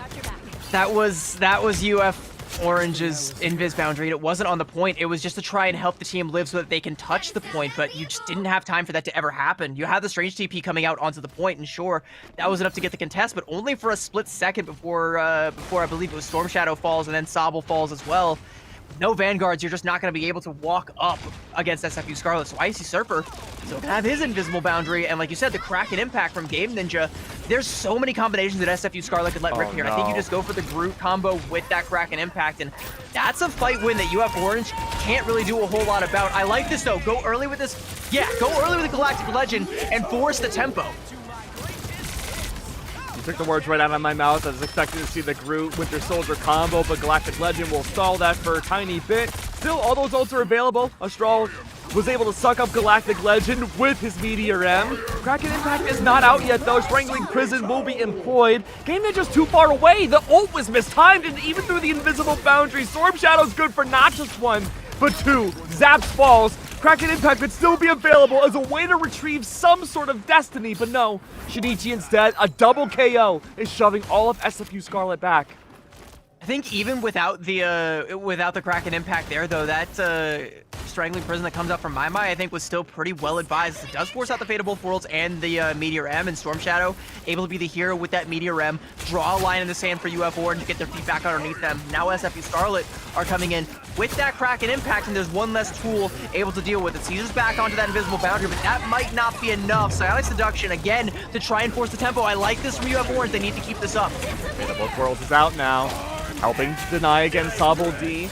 And the Psionic Seduction, Invisible Boundary is out, more ultimates underway. SFU Scarlet attempting to hold on to the payload, but UF Orange has been doing a solid job keeping them back. Sobble D and Storm Shadow, the double Vanguards, have found so much more KO potential over Mai and Astral. They have been the big difference maker in an otherwise even matchup. We're going to see swaps now coming out from SFU Scarlet. Zaps over onto that Fantastic again, having the ult, the Brainiac bounce, but UF Orange don't really have to worry about that all that much. Like, that's not a huge high impact ultimate. It can be in the hands of Zap, so it's still going to be something to keep an eye on. But for UF Orange, you're just going to keep looking for more opportunities to make it uncomfortable for Zaps to even try and go for a play with this, because you are going to be down your backline at an early Galactic Legend, and where the strategist holds for SFU Scarlet, they're nowhere to be seen. Where's Icy Surfer? Back in the spawn room. Oh no, good Galactic Legend, isolating at least one player, takes Astral out afterwards as a consolation prize. SFU Scarlet, again, they're not able to go anywhere. They're shoved in spawn. You have to wonder at what point now, it should be over 3 minutes. Maybe you portal behind and just relieve this pressure point. Luckily for SFU Scarlet, though, that was the last offensive ultimate that UF Orange had. There's no Kraken impact, so if you're UF Orange, you only have, like, the defensive tools unless you want to try and go aggressive with the Meteor M. Not advised, but you could do it. The Psionic Seduction's almost there. They're gonna have to try and absorb whatever SFU Scarlet come out with, so this is now the opportunity for SFU Scarlet to try and make a play. Brainiac Bounce is going to be their opening salvo. All right, Brainiac Bounce. We've been waiting long to see this. Okay, finds one. Sobble D's gone. That's in the middle of the Psionic Seduction, so good counter right away. Strangling Prison's available, and so is the double Strategist ults. That could be good to create this space. Again, a very choke-heavy map for this payload. You have to make these ultimates count. He traps the entirety of UF Orange. We see the Meteor M as a potential counter. Doesn't find much, but at least does allow Shinichi to get yet another. But Mai and company, they're still good for more.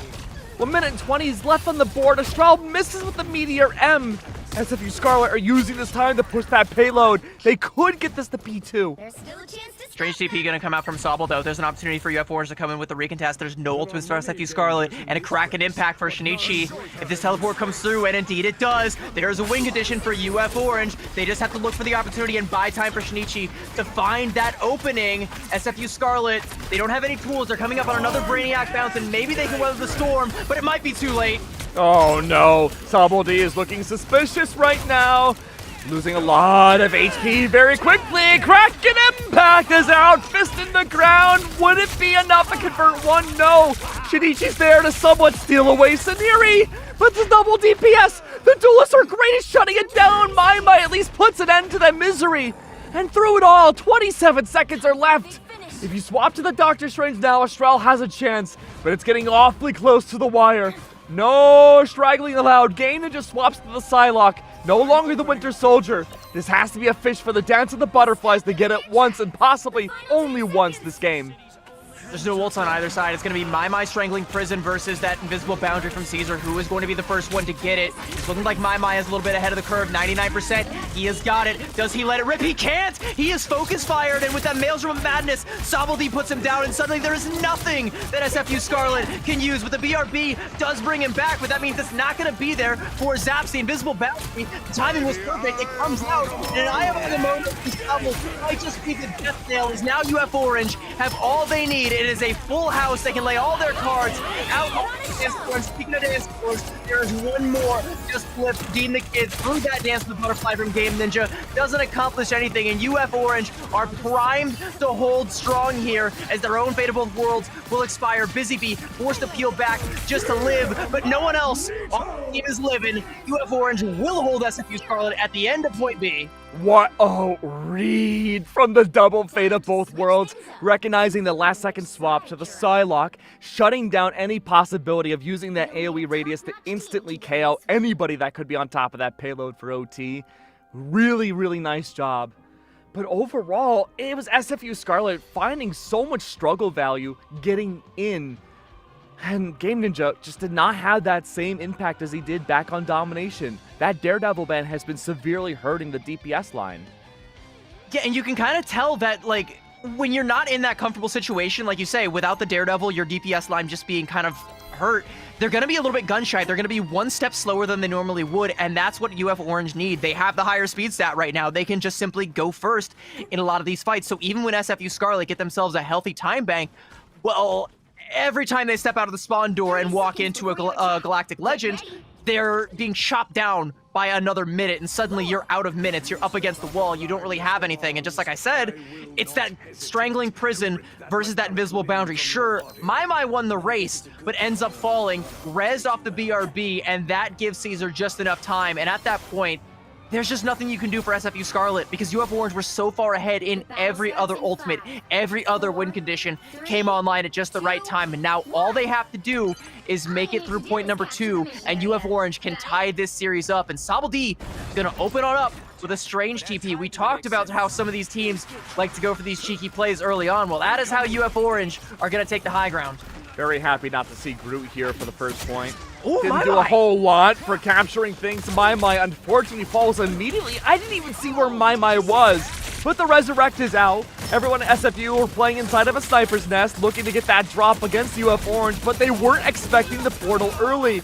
Mai's taking damage though, forced to run away, needs to keep these webs alive, but the strategists are not able to heal Mai in time when the entire team is up against you. Mai recognizes there's no point in bringing out the penny. I have to go to Captain America. Storm Shadow and the DPS line have shut down the entirety of SFU Scarlet. Might be a strange TP, but no, it's going to be too little too late. Like you said, My swaps over to the Captain America, not on to the Doctor Strange, so SFU Scarlet have to concede, and that is disastrous because a 5.5 minute time bank for UF Orange gives them time to build up to whatever win condition they could possibly want. They only realistically have to win two fights. The second one might be a stagger fight that bleeds into a third, but that is easy at this point in time. SFU Scarlet have no choice but to try and draw a line in the sand, but they've lost Busy Bee. There will be no lines, no sand castles, no nothing. This beach belongs to the Gators. Unfortunately, though, bitten away, it's going to be My the same. You don't have the stall here for 5 minutes. SFU Scarlet are heavily staggered now, and they can't peel very much more. Game Ninja's already at the boundary of where this game will end if the payload reaches it. There's nowhere to go. You have to keep fighting and play for the isolation. Storm Shadow bubbles out of the way after the hook from Game Ninja. It's just a matter now of waiting for the prime opportunity to use an ult combination, maybe, but even then, that might be too risky. Kraken Impact needs to come out right now. Game Ninja looking for the opportunity to use it. Eye of Agamotto gonna shut down the back line, waiting for that mag bubble to expire. He will end the Kraken Impact onto Sabaldi, but it's too little too late. The Maelstrom of Madness has already taken down the back line. The Meteor M, it's all but a token gesture for Storm Shadow. One coming out for a straw, but it's not gonna be enough to shut down the back line as Dean the Kid's got the moves. He's got the moves, and Busy looks to try and throw down with a good old-fashioned dance off to settle off the payload, and it is not gonna be enough as the Kraken Impact from Shin strategy is going to be that UF Orange will decisively take Central Park. That one didn't feel close. It didn't feel close. UF Orange, they made a lot of great adaptability changes through and through, and I was really impressed with how well they played. I'm curious to see who the MVP is going to be. Yeah, Storm Shadow, absolutely. The Vanguards ran away with this second matchup, and I thought, besides the group picks that I think were so-so for both teams, the Magneto and the Doctor Strange / Emma pick of Sabo D absolutely hard carried this matchup. And I hate to rub it in. I hate to say I told you so, but Penny is just bad. Like I'm sorry. Like the Penny pick from My. Okay, sure. Like it didn't really pay off dividends, and maybe My fed a little bit with it by getting kind of picked off there. But what ends up happening there is, sure, you have the Rocket BRB res, but you end up getting rezzed on the opposite side of the point from where the rest of your team is trying to hold. They get kind of shuttled up onto the high ground to try and oppose the high ground that UF Orange had. But suddenly now your Penny is split and she can't get back to the rest of her team. She just keeps getting pulled, CC displaced by all the tools at UF Orange at their disposal. So you essentially get 2 free KOs for My. You get progress on the capture point while all of that is transpiring. And then My doesn't make the swap over onto the Doctor Strange. They don't even have a hope of trying to go for the contest onto point A. And 5.5 minutes to try and get through point B. That's nothing. That's a cakewalk, especially with all the ults that UF Orange brought to the dance floor. Look, I'm still a Penny believer. I think you need to be able to play around the Penny as a team, and it felt like she wasn't really getting a lot of help for that defensive side. But that's okay. Penny, you just need a quick little vacation to the Nerf farm, or as I like to call it, not the Nerf farm, the buff farm, or as I like to call it. She is getting a buff. Have you seen what they're doing with her? Maybe, but I have to go to the farm with her, and she's got to tell me herself, CB. Well, maybe we can go to a quick little break. Maybe it's Wenzel's farm. I think you love Wenzel's farm. I do. That's where all the Mecha Spider pilots go to get their buffs. We're gonna go to a quick break. We're all gonna take a trip on down there, get Keg nice and buffed up as we go through this series. We are only 2 maps in, and this one looks to be going the distance. Chat, don't go anywhere. We'll be right back.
used to view you as a mountain that I couldn't climb at first, but I've only stumbled over down. Welcome back, everybody. And Keg, I've got a question for you. Yeah. Do you know the difference between an alligator and a crocodile? What's the difference?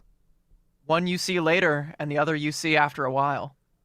You know the difference between UF Gators and SFU Scarlet? What, CB? Not much. They're tied up 1-1 in this series. You're really not giving me a whole lot to work with on these jokes here. You are so deadpan right now. I was scared. You said I'm gonna open up with a joke. I don't know what that means. You're capable of so much. No, you know what? I feel like in this like comedy duo here, I'm the straight man, which is the ironic thing because I'm neither straight nor a man. But like this is just the world that we live in. Like I gotta put up with your chicanery every now and then. I gotta throw some blows. I of my like own. your chicanery. I was playing the straight man for once. Well, okay, you are a fantastic straight man, and man, we are going straight over to Yggdrasil Path for our third I have been map for here, 26 years, CB. All things changed. For me, it was 27. Hey, you know. Getting a little too real there. Anyway, we're going to Yggdrasil Path for our third map. And I kind of like this map pick for SFU Scarlet. Yeah. I feel like it's gonna be an interesting one. It's not one that's known for like the dive playstyle though, and I kind of feel like it might lean a little bit more towards UF Orange's playstyle. But if it's being picked by SFU Scarlet, I think at this point I trust them to have a game plan for this. Yeah, I think both. I mean, this is one of the oldest maps in Marvel Rivals history, which is weird to think that this game is almost a year old now. But going into it, we're going to be seeing UF Orange. I think they'll have probably the better ballpark here to find early bans for heroes. We definitely saw some strengths from both teams underway. The early Punisher ban from SFU Scarlet, nothing too crazy. We've seen this before. Wouldn't be surprised if we see more Vanguard-centered bans this time around from UF Orange's side. Actually, no, from SFU's side. I'm going to take that back. Yeah, but the thing with the Vanguard bans, at least on Convoy, is that you're kind of banning out for that like triple spawn hold. Like you're trying to break that, but the problem is most teams abandon that once you give up the first point. So it's like, okay, and then what? Like if you're going up against a team like SFU Scarlet and you were to ban out all the Vanguards, sure, you're gonna have an easier time getting through point A, but then you will have to deal with Game Ninja's Daredevil. Luckily, though, we don't live in that world. We live in one that is completely blind lawyer free. Daredevil is going to be banned out once again. We're seeing that Mr. Fantastic banned out. They're going to be banking on Zaps being their ace in the hole for SFU Scarlet. It didn't work out on Central Park. Yggdrasil Path, I'm worried, might just be more of the same, as these bans are nearly identical. Yeah, I think the critical ban difference here is on SFU's side. That's the Star-Lord gone, and so very curious to see what scenery he's going to pick instead. I imagine we're going to see... It's hard to say. I don't know what scenery he's going to pick. We've seen Game Ninja play the Winter Soldier before. I think that's definitely still in the cards. The Mantis pick will be for Shinichi. I think that'll be great for a triple strategist hold. But having the Wolverine and Mr. Fantastic double up here from SFU Scarlet, I think is also good, CB. Very brawl heavy, and it is kind of showing like I think what they wanted to execute on Central Park, but just kind of failed to do so. We'll see if they're able to do it again, but that does mean that you're going to have to put Game Ninja on the Wolverine if you're going to play both of these hero picks. And up against a Mantis, I could talk for at length about how good Mantis is and all the things that she enables. Not having the Star-Lord, I think, does hurt UF Orange. That is a significant blow and also does take away a little bit from the Mantis. But the problem is, so many other things are viable with Mantis damage boost. Ultron, who got nerfed into the ground, still viable if you got a Mantis. Basically, any triple strategist composition you can concoct is viable with the Mantis, and that makes it survivable even against a Mr. Fantastic or a Wolverine. In fact, especially against heroes like that, you really need burst damage to be able to contend with something like that. What is happening with UF Orange here? Shinichi on Magneto, Suniri now on the Atom Warlock. The flexibility between these players is unbelievable. Stay strong. Yeah, this is definitely an interesting look. What's interesting to me at the very least, though, is that they're going for a triple, but they're not using the Mantis here. Instead, they're just going for the double, Immo ult backline with the Luna and the Invis, which has worked just fine. And I don't hate because, you know, you see that Wolverine protect coming out. You're kind of anticipating a Wolverine. You don't want to bring the Groot to the table. You don't really care about the Mantis team up if you're not bringing the Groot. And you're kind of expecting the Wolverine, so you use the Force Vector to try and force him out. SFU Scarlet, though, not going to be coming out with Logan this time around. It's actually going to be the Psylocke for Game Ninja. You wanted to talk about some of these flank angles, some of these anglers. Well, Game Ninja is one of them. Yeah, Game Ninja here is going to be doing the Psylocke special, try to rack up damage early on and play for Dance of the Butterflies back line, roughly around the halfway point for the choke. Just a matter now of seeing if that will come to fruition. Astral and Mai Mai are going to be on their vanguards as usual. Mai Mai this time on the Captain America will be good to create a lot of space. He's disrupting the backline pretty heavily. Scenery, I think, is the most interesting pick out of everyone here. Going off of the banned Star-Lord to another hit scan for the Adam Warlock will have to be helping for the back line. But will he be the one to swap to the Mantis if we see that reservation go through at all? It realistically could be anybody. It could be him. It could be Shinichi. It could be, you know, either Dean or Caesar. Like, realistically, like, I think when you are this good at a lot of these hit scan heroes, your proficiency for Mantis is just like kind of a natural transition. Like, you don't really have to worry too much about it. One thing you do have to worry about, though, if you're SFU Scarlet, is going to be that Karmic Revival that's now on the field. Scenery was able to build up to that lickety split. And now, even if SFU Scarlet win this fight, oh no! What about second fight, my lord? Oh, I got so worried there for a second. It looked like the Angela was sending Game Ninja directly to their own backline with that Dance of the Butterflies, but they made a quick course correction at the very end, though. Still gonna help out with the backline, though. Forces out so many ultimates. That's gonna be the invisible boundary off of Caesar for UF Orange, but everybody else on SFU Scarlet, they are blowing the entire arsenal very early. But you can tell, though, UF Orange, they are being very measured with their ult response because they want to make sure they have something for the second fight that they're planning for. Scenery was not present in that fight, was hiding just in case we needed to go for that Adam Warlock res, but now that it's not needed, is going to emerge from the hidey hole and continue to put the hurting down on SFU Scarlet. And as UF Orange get back to full strength, they're coming back to a wealth of ultimates that SFU Scarlet have to force out before the Karmic Revival. It's like the second thing that you have to worry about, and then the third will be that second fight. Game Ninja's gonna have to think about swapping off the Psylocke. Can be great for the backline when there are more strategists, but in a triple Vanguard stack like UF Orange has, you're not gonna find that same amount of value. The entire value's on the front line. Storm Shadow, Heaven's Retribution is out. Double KO immediately, nearly possibly a triple, depending on how this next play goes down. You need to have a melee for the front lines to help out Zaps and Astral. It needs to be Game Ninja swapping to that Wolverine. See if that swap comes out. No, not even. Swap over Zaps the Groot. Like, yeah, to no, the Wolverine. Yeah, I mean, well, like, Game Ninja currently not making any swaps right now, just getting taken on a magical ride there. Let's try another Dance to the Butterflies first. I mean, potentially, sure, but, like, you have the strategist supposed to be able to live through it, and without the Venom, you can't try and burst on through it even with that Dance to the Butterfly. You would need, like, to damage amp it somehow, but SFU Scarlet just don't have the tools for that. Mai Mai swaps over to the Groot, and I just don't agree with this pick either. You're just making things more difficult for that aggressive push. It does attempt to sever off UF Orange's vanguards from the back line, maybe to help Game Ninja again go for Dance of the Butterflies. But again, your entire problem now is the front lines, and they're not being severed well enough. You have someone that can fly over the walls. The only thing being severed right now is Astral's arteries at the hands of Storm Shadow. UF Orange, I mean, they've got nearly a full house of ultimates right now, and we're already down to only 30 seconds. It feels like you blink and you miss it, and this attack phase is nearly over. SFU Scarlet are running out of second chances. You talked about this Dance of the Butterfly. It's going to have to be the win condition, but this entire time, Scenery has been holding on to that Karmic Revival. We talked about it 2.5 minutes ago, and SFU Scarlet still haven't done a damn thing about it. They haven't even forced out the Cocoon. No. There's 3 strategist ultimates that UF Orange have to work. Karmic Revival, Fan of Both Worlds, and of course the Invisible Boundary will be last as a last resort. Will it be used out here alongside the Meteor M? Backline control! Meteor M takes down Zaps. That's one major player gone. All the ultimates at once now from SFU used. And not a single KO was found off of it. Heaven's Retribution is back. Game Ninja nearly gone. Finally gets KO'd off the hands of Scenery. And from here, what was the plan for SFU? Certainly no adaptation found. UF Orange came in with the triple, and they looked so dominant in the process. Game Ninja finally goes for that swap. Far too late. A very defensive win for UF Orange on the first half.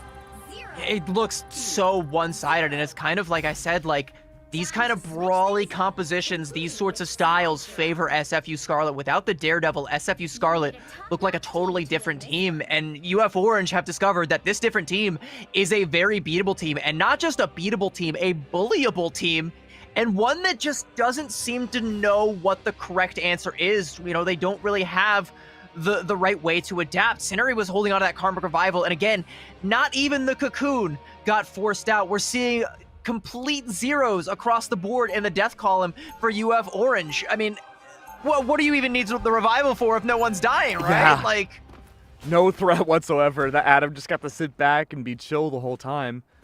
Well, I do like these swaps again. Cineri this time on the Storm will absolutely find value off the hands of Shinichi. We talked about how strong the front line was off of triple for the defense. If Cineri walks back into the Storm, and they will, that will be a complete massacre for anyone attempting to provide what Storm Shadow's Angela had done. But SFU Scarlet aren't doing that. They have Astral, Mai, and Zaps on that front line this time around. It's going to be a big opener, too, if someone does go to the sidelines and try to take down Busy Bee and Icy Surfer from the right. yeah, and like, without running the triple, this isn't the most defensible comp, and remember, the cart didn't go very far at all. Like, you can even see the box of victory from the spawn door. If you just peek out a little bit to the right there, you can actually kind of see it right now. That's all the distance that UF Orange need to get, and one KO onto any of these squishies, and it will all fall apart. It might not even be a squishy. The wall is going to section off Astral, and that's already the first domino to fall, and SFU Scarlet have no choice but to fall back, but Dean the Kid will put them flat on their backs. Complete massacre of the front line. SFU Scarlet, we thought they'd have a bigger fight. Portal's out, but it certainly won't reach. I gotta say, I'm very surprised that SFU Scarlet didn't make any adaptations on their own attacking side. That was a very disappointing map. I mean, to be completely honest with you, like, what was the correct adaptation, right? Like, with the bans that we had coming through, you don't have access to the Daredevil, you don't have access to the Venom, and it doesn't look like SFU Scarlet really know how to make a play without one or the other of those tools, right? Like, sure, you have Zaps on this Mr. Fantastic, and he's great at brawling, but if the rest of your team isn't and the other team is, Zaps is never going to be able to 1v6 in these sorts of situations. And in fact, no one is. It's a complete massacre, a complete deathless Yggdrasil path for UF Orange. And SFU Scarlet, that was their map pick. They essentially dug their own grave. Yeah, that was wild to me. I think that's the first time in NECC we've seen a game without any deaths from one team and no KOs from the other. I'm not going to say it's a surefire solution, but SFUW, didn't they reserve a Wolverine and a Mr. Fantastic? They absolutely did, and sure, they did utilize the Mr. Fantastic, but the Wolverine never came out to play, and again, it goes I think that would back have been the to... win con. Well, like, that's kind of the thing, right? Is like, you kind of use the Wolverine in the situations because you're anticipating the root coming out, but it didn't come out until UF Orange's attack. So if you're Wolverine's, like, who do you really grab? Like, you see an Angela on the other side. Wolverine can't really do a whole lot about that. That's just like another Wolverine, but tankier. It's tough to say. I don't think necessarily Last Stand or his Feral Leap would have been enough to go for an immediate KO and win a fight like that. But even just grabbing somebody, kidnapping them, and throwing them out of that main line could have been enough to leverage a fight into a 5v5 that could have been more winnable to gain some space. But we just never saw the attempt brought out from SFU. And frankly, I'm shocked that they didn't go for that, even if it didn't work. An attempt would have been nice, but like, again, like, you know, I talk about the Angela, but the other two Vanguards were Magneto and Emma, both of which have survival tools, and the strategist line was Luna and Invis, and Invis, like we said, force physics can just pull a Wolverine right off of a Vanguard. So there's so many tools on deck to be able to deal with a Wolverine that, like, I completely understand SFU Scarlet's hesitancy to try and reach for that despite going for the protect on it, but like, you kind of had to know, right, that all of these other tools were on, because you didn't ban the Invis, you didn't ban the Emma or the Mag. You were trying to set yourself up for something that you could work with, but there were so many counters on deck that you just really never had the opportunity. And now, as we go on to what could be our fourth and final map, it's going to be your favorite. We are back to Hell's Heaven. Oh, What's your boy. win-loss on this one again? Was it like Look, 20%? Yeah, probably even lower. We're talking about my win condition. It is terrible. It is awful. No good. Very bad. Hell's Heaven. Every single map we've seen UF Orange win has been based off of an extremely strong Vanguard lineup. We saw that on Central Park. We saw that on Yggdrasil. And this can be a very strong Vanguard domination point as well. If we don't see these picks and bans from SFU focus on the Vanguard specifically, I think they lose. And I think the problem is going to be that you don't, like, in this MRC ban system, there is no protecting up until the first 2 bans have come out. So that Daredevil ban is coming. It has been what has sealed the fate of SFU Scarlet in the last 2 maps. So you, like you said, you have to try and lean a little bit more towards the Vanguards. I think you have to protect the Venom. Whether Zaps gets his Mr. Fantastic or not, it doesn't make a difference, to be completely honest with you. You need something that can set up plays similar to the Venom. And what's interesting as well, we go back to Celestial Husk. UF Orange banned out Captain America, but have left him on the table for both Central Park and Yggdrasil Path. And SFU Scarlet haven't touched Cap. Like, they haven't reached for that at all. So now UF Orange just have them downloaded. They just completely understand, okay, Venom, Daredevil, that's them. That is SFU Scarlet in a nutshell. If we can get both of those heroes locked away in a safe somewhere, making sure they don't get past the ban phase, there's really no strategy that SFU Scarlet can hang their hat on. I mean, this is the time to experiment. Bring out that Captain America. Screw it, right? It might as well. You're already down by 2. Just try it, man. Bring out the Captain America. Bring out the Wolverine. Let's get freaky with it for Hell's Heaven. And here's what worries me as well. Hell's Heaven, despite being, very good on certain submaps for something like the Venom or something like the Angela, it's still, just by its geometry, is very, very brawly. Just like Yggdrasil, and just like Point A of Central Park. And that is, like it feels like all of these map picks have been tailor-made for UF Orange's success, but they've been SFU Scarlet's map picks, right? So, I feel like you would have had a better chance at, Burn It T'Challa, to be completely honest with you. Probably. But only if you can get the dive, which is, the crazy thing, too, right? My brain is losing gasket after gasket. It is running on fumes. It's broken down, needs an oil change. Luckily, though, we should be heading to our picks and bans relatively soon, because I'm very curious to see how SFU plays this out. I'm curious as well, and I think, I think if they want to try and have any hope of this, it's not going to be with the Mr. Fantastic. They can't just keep using their protects just to try and make sure that Zaps is comfortable, because he's comfortable, the rest of the team isn't. And you can't, that's just not a strategy that's going to work unless Zaps is capable of 1v6ing. But in the last 2 maps, I'm sorry, you're giving him an Atlassian task and he is crumbling. Yeah, it's just unfortunate. The Vanguards have been beating out the DPS from SFU, and really it's just the Vanguards that have been unstoppable the entire time. I know for a fact that we could see better heroics coming out from SFU's DPS side. Hopefully the Duelists can bring it out here. Immediate Winter Soldier ban is out. The Daredevil from UF Orange should be the response, and it is. Of course it is. But what do you...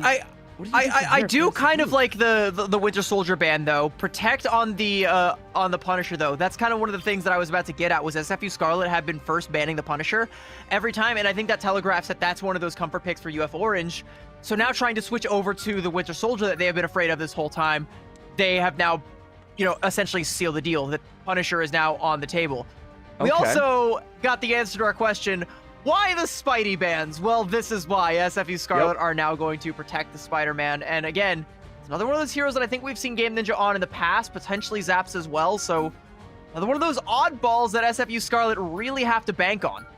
Yeah, so we have to assume that Game Ninja will probably be playing very far away from the majority of the cast and play for the off-angle environmental kills for the most part. Emma has been banned, and that'll be a big relief factor for SFU. You won't have to worry about the Psionic Seduction or her Crystalline Shield. That's so punishing on Hell's Heaven. There is the Mr. Fantastic ban, and sure, why not? You're seeing a very anti-dive ban situation coming out from SFU Scarlet. They know that by going for the Spider-Man Protect, they have to do all that they can to set that Spider-Man up for success, but there's really only so much you can do, and at the same time, you're not really banning out some of the strong comfort picks for UF Orange, like the Mantis, which has once again been protected. We didn't even see them need to reach for it on Yggdrasil Path. But this is another one of the situations, right, where you could just play any triple strategist composition that you want. You have all the tools you need with triple strategist compositions to live through a Spider-Man dive. And with the Mantis as well, you've got the Spore Slumbers. Yep. You can just put Spidey to sleep and, fertilize his frontal cortex with a couple of seeds and he's done. Yeah, that's how I go to sleep every night. That's the Venom. Finally reserved I for use SFU. melatonin, but that's just me. Melatonin, that's amateur hour. Come on. Okay, as you were alluding to, though, the Venom Protect, that is huge for SFU Scarlet because, again, they need someone who can sow chaos for their dive duelist to be able to capitalize off of, and that is what My excels at. So this is how SFU Scarlet can get their way back into the fold. We're going to see the Namor ban as well. Once again, SFU Scarlet doing all that they can to try and make sure that the Spider-Man is set up for success. But the question is going to be, is it going to be Zaps or Game Ninja manning this Spider-Man? And It's gotta be what's Game the Ninja. other one going to play? It looks like it's going to be Game Ninja, and Zap's going to hit up that Star-Lord, which, okay, fine. But that's another one of those heroes that, because these bans are universal, UF Orange also have access to and have looked way better on. I gotta say, I'm surprised that Scenery's not going for the Star-Lord here. Instead, backlining or maybe midlining with the Storm is definitely a viable solution. Probably fishing for constant Omega Hurricanes to get rid of that choke point central that a lot of teams love to play with on Hell's Heaven. I'm not too surprised, though, SFU Scarlet, they used this same exact setup back on Celestial Husk in the very first matchup this series, that they did end up winning. Zaps and My found a ton of value. Game Ninja on the Daredevil back then was incredible. I don't think the Spider-Man's going to find the same value as the Daredevil, but we'll have to cross that bridge when we get there to see how many off-angle or how many webs off the map that he can get. Well, hopefully he's got enough to be able to tangle with the ones that Sabal D is going to be coming with. We did see a successful kidnap play from UF Orange once before already on Hell's Heaven, and maybe we will see it again coming out here. Sorry, it was on Celestial Husk before, but now it's going to be on Hell's Heaven. Oh, I like this. You have yourself the Penny. You have the Hawkeye, too, for this opening play with the portal. That could be nasty to go for a quick assassination. One thing that people don't really talk about a lot is that this is such a great info gathering tool as well for the early fight. Yeah, it's absolutely. And right there, you gathered all the intel, you commit the portal, and you've already forced SFU Scarlet to kind of evacuate the premises there. UF Orange able to get themselves in that Oh front my door God. there. There we go. There's Game Ninja with the assassination on Scenery there. And again, yeah, I'm also kind of questioning that Storm pick right now, and I'm sure UF Orange is as immediate well. lock-in. The Star-Lord swap. Yep. Yeah, it was kind of weird at first, too, because I don't think Flyers are necessarily that great on Hell's Heaven outside of outside of Eldritch Monument. This is the only one Flyers are good in, but swapping over to the Star-Lord will be more consistent value, even if you're not in the air as much. You have to find a way to contest against the Spider-Man. No cap coming through from either side so far, though. UF Orange still kind of nestled in deep there, and Game Ninja can't really commit to trying to find another KO, so UF Orange could just keep themselves healed up, build up these strategist ults. They nearly got both of them online and ready to go, and they can go aggressive with one of them, emerge from this little hidey hole, and take up real estate. And with My already dead, there's not going to be a whole lot to stop them. In fact, they might not even need to use either of those ultimates. We're going to see that Cosmic Yarn Amplifier coming out, and there we go. Now Caesar is going to respond. Wondering if we're saving Fate of Both Worlds here for the anti-Spider-Man ult. That could be a good option here. Game Ninja could create a lot of space with his AoE off of it. Zaps, though, does have Galactic Legend available. Just a matter of timing now to see if Dean's going to use it before that Legend gets popped out, or if it's a counter to that. Plenty available, though, for SFU Scarlet, as UF Orange has captured the point. Their ult stock-up has been looking fantastic.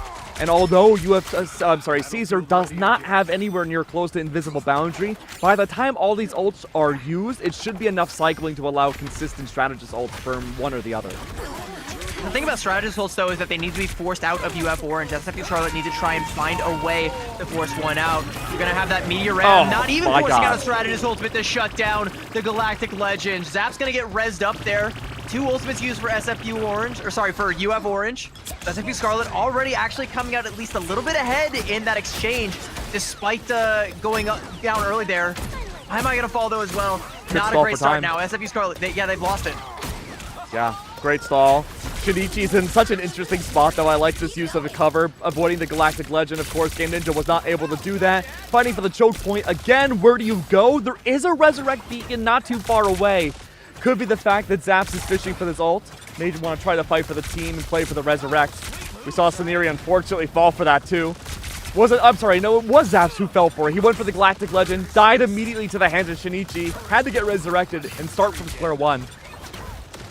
SFU Scarlet still trying to look for a way to force Dean the Kid's ultimate out, and Caesar has nearly lapped all the way back over to an invisible boundary, and as that time ticks over, Zap's gonna fall there, another BRB gonna come out, but that's more time lost for SFU Scarlet, and they haven't been able to execute their win condition. Speaking of executions, Game Ninja going to be on the chopping block there. Fate of Both Worlds coming out from SFU Scarlet, but the damage just bursts on through it. The shoddy from Shinichi, and Astrali gonna fall as well. 95%. I don't think SFU Scarlet have another opportunity to try and get the touch here. Game Ninja gonna swing on in to try and trigger OT over, but his health bar is looking quite anemic, and with 6-7 HP, as the hot meme they all like to say, it's not going to be enough to get SFU Scarlet on the board.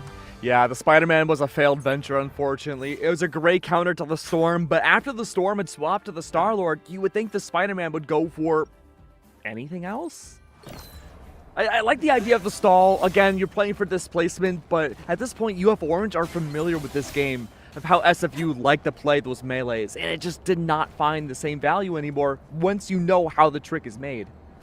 And the thing about like this Spider-Man pick that, again, SFU Scarlet have kind of put all of their eggs in the basket of is it relies on strategists being split from the rest of the team. If you just simply play together, the peel will always be there. And UF Orange are playing not only together, but together in cover. And they don't really ever have to worry about the threat of the Spider-Man. He's been holding on to this spectacular spin, but every time he tries to go for a play or set up for it, one of his teammates either dies in the process or he gets caught out and checked and is forced to retreat back to his healers for some sort of support. And they just can't ever execute on this plan. So we talk about the strategist ultimates of UF Orange. Again, they're both back online. That is two things that Game Ninja has to force out in order to have an opportunity to find even one KO with this spectacular spin. As we see another teleport play going to come out from UF Orange, it's going to be SFU Scarlet's backline on the chopping block. Scratch that, it's their front line. And it's Astrali again. Oh, I was going to say before that happened, that one KO we saw from the Spider-Man on Storm was the only KO SFU Scarlet got from first point.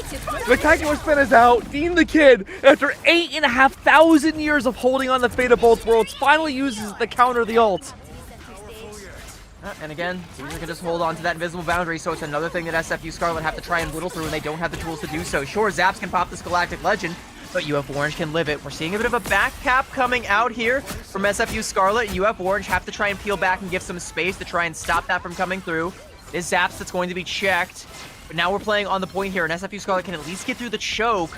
The question is, then what? Because I don't really see a strong win condition that UF Orange can't match or indeed go first with. I mean, Shinichi versus Zaps alone, right? It's going to be so hard for Zaps to find enough consistent damage to even get a pick. You have to work alongside Game Ninja. Again, we've been seeing Game Ninja on that Daredevil work alone, and that's where he found value back on Celestial Husk. But neither one of them will be able to employ enough damage consistently to take a single pick without someone else trading them out. You're going to have to rely on these ultimates, bank them up fast. It's going to be Galactic Legend off the hands of another ultimate that was out. That's going to be the Freedom Charge of Captain America. Galactic Legend in return. Scenery, can you find one? The answer is yes, that Zap's gone. Both of the duelists are now almost down. Barely getting away with it. Who was that? Wasn't that Game Ninja? The Spider-Man has to run away. He doesn't even face the flyer head on. And once again, this Captain America taking more damage. Spider-Man tries to run, distract again. It's going to be Fate of Both Worlds. Can it be an entry point? The Spidey just barely lives as he dives straight into the Lunastone's face. But again, the damage. I'm so focused on it because no one's getting picked. Spectacular spin shut down. He webbed himself up. Shinichi's good for 2. Sabu a third. It's a meltdown again. And there's nothing SFU Scarlet can do, CB, because they don't have anyone that can get eliminations. It's strategists on both sides that are the heals, and right now it's Mai being used like a ping pong ball. 94%, the Strange TP will come out for SFU Scarlet, but they don't have any ults. Where is the win con? Where is the sauce? Where is anybody? They've got overtime, but they've already lost Zaps, so we're not going to be seeing the Galactic Legend coming out anytime soon. Shinichi has seen the face of death right now. Icy Surfer goes up on the high ground, Final Judgment gonna come out. Game Ninja able to shut that one down, but the Meteor Ram from Sobble D and Storm Shadow just going crazy with the daggers. And Cinery sees blood, sees the backline, sees Busy Bee, sees the win in his sights, and SFU Scarlet there, and a damn thing they can do about it as the Galactic Legend rings out. No one left to touch the Freedom Chart. It will be no one able to touch. No one is going to be running with Cap. It ain't on your left right now. It's on the left-hand side of your screen. UF Orange. Those are your winners today. 3-1, and a dominant showing in back-to-back-to-back maps. Yeah, after our first map loss, UF Orange, they fixed up everything completely, banned out their Daredevil, figured out exactly what SFU's comfort picks were back in the picks and bans, and made sure for the most part they were not to be played again. Really love the step up from the Vanguards as well. I think Sobble and Storm Shadow were, I would honestly argue, dual MVPs of the entire series.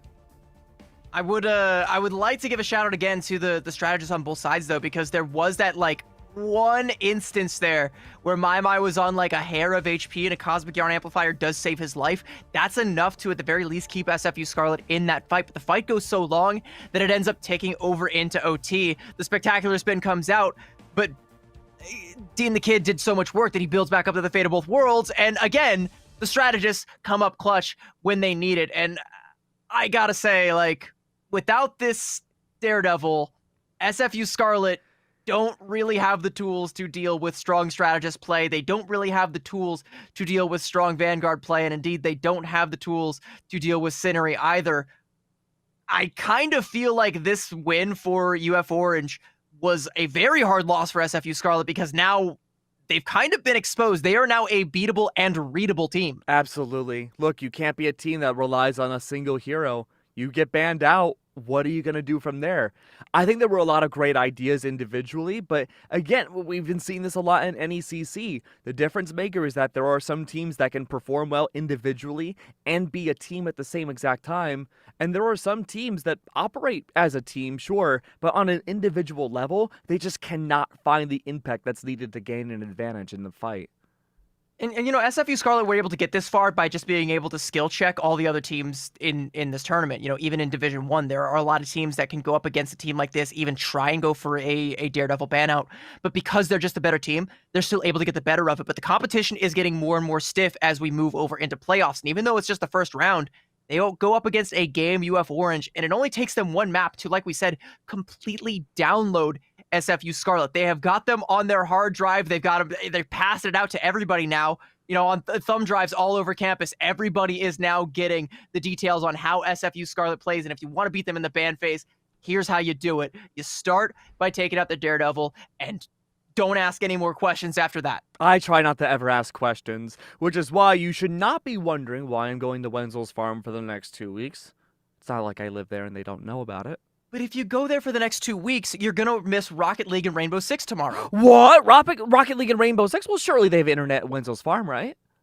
I sure hope so, because you're also going to miss League of Legends on Thursday and Overwatch 2 right here on the NECC channel on Friday. You definitely don't want to miss all of that if you're a fan of collegiate esports, do you? Well, luckily, my friends at Wenzel's Farms and Extratron are going to be helping me out by giving me internet. And word on the street is that Buy Blue Light is going to have their own map in each of those games, actually combining all those games in one. Yeah.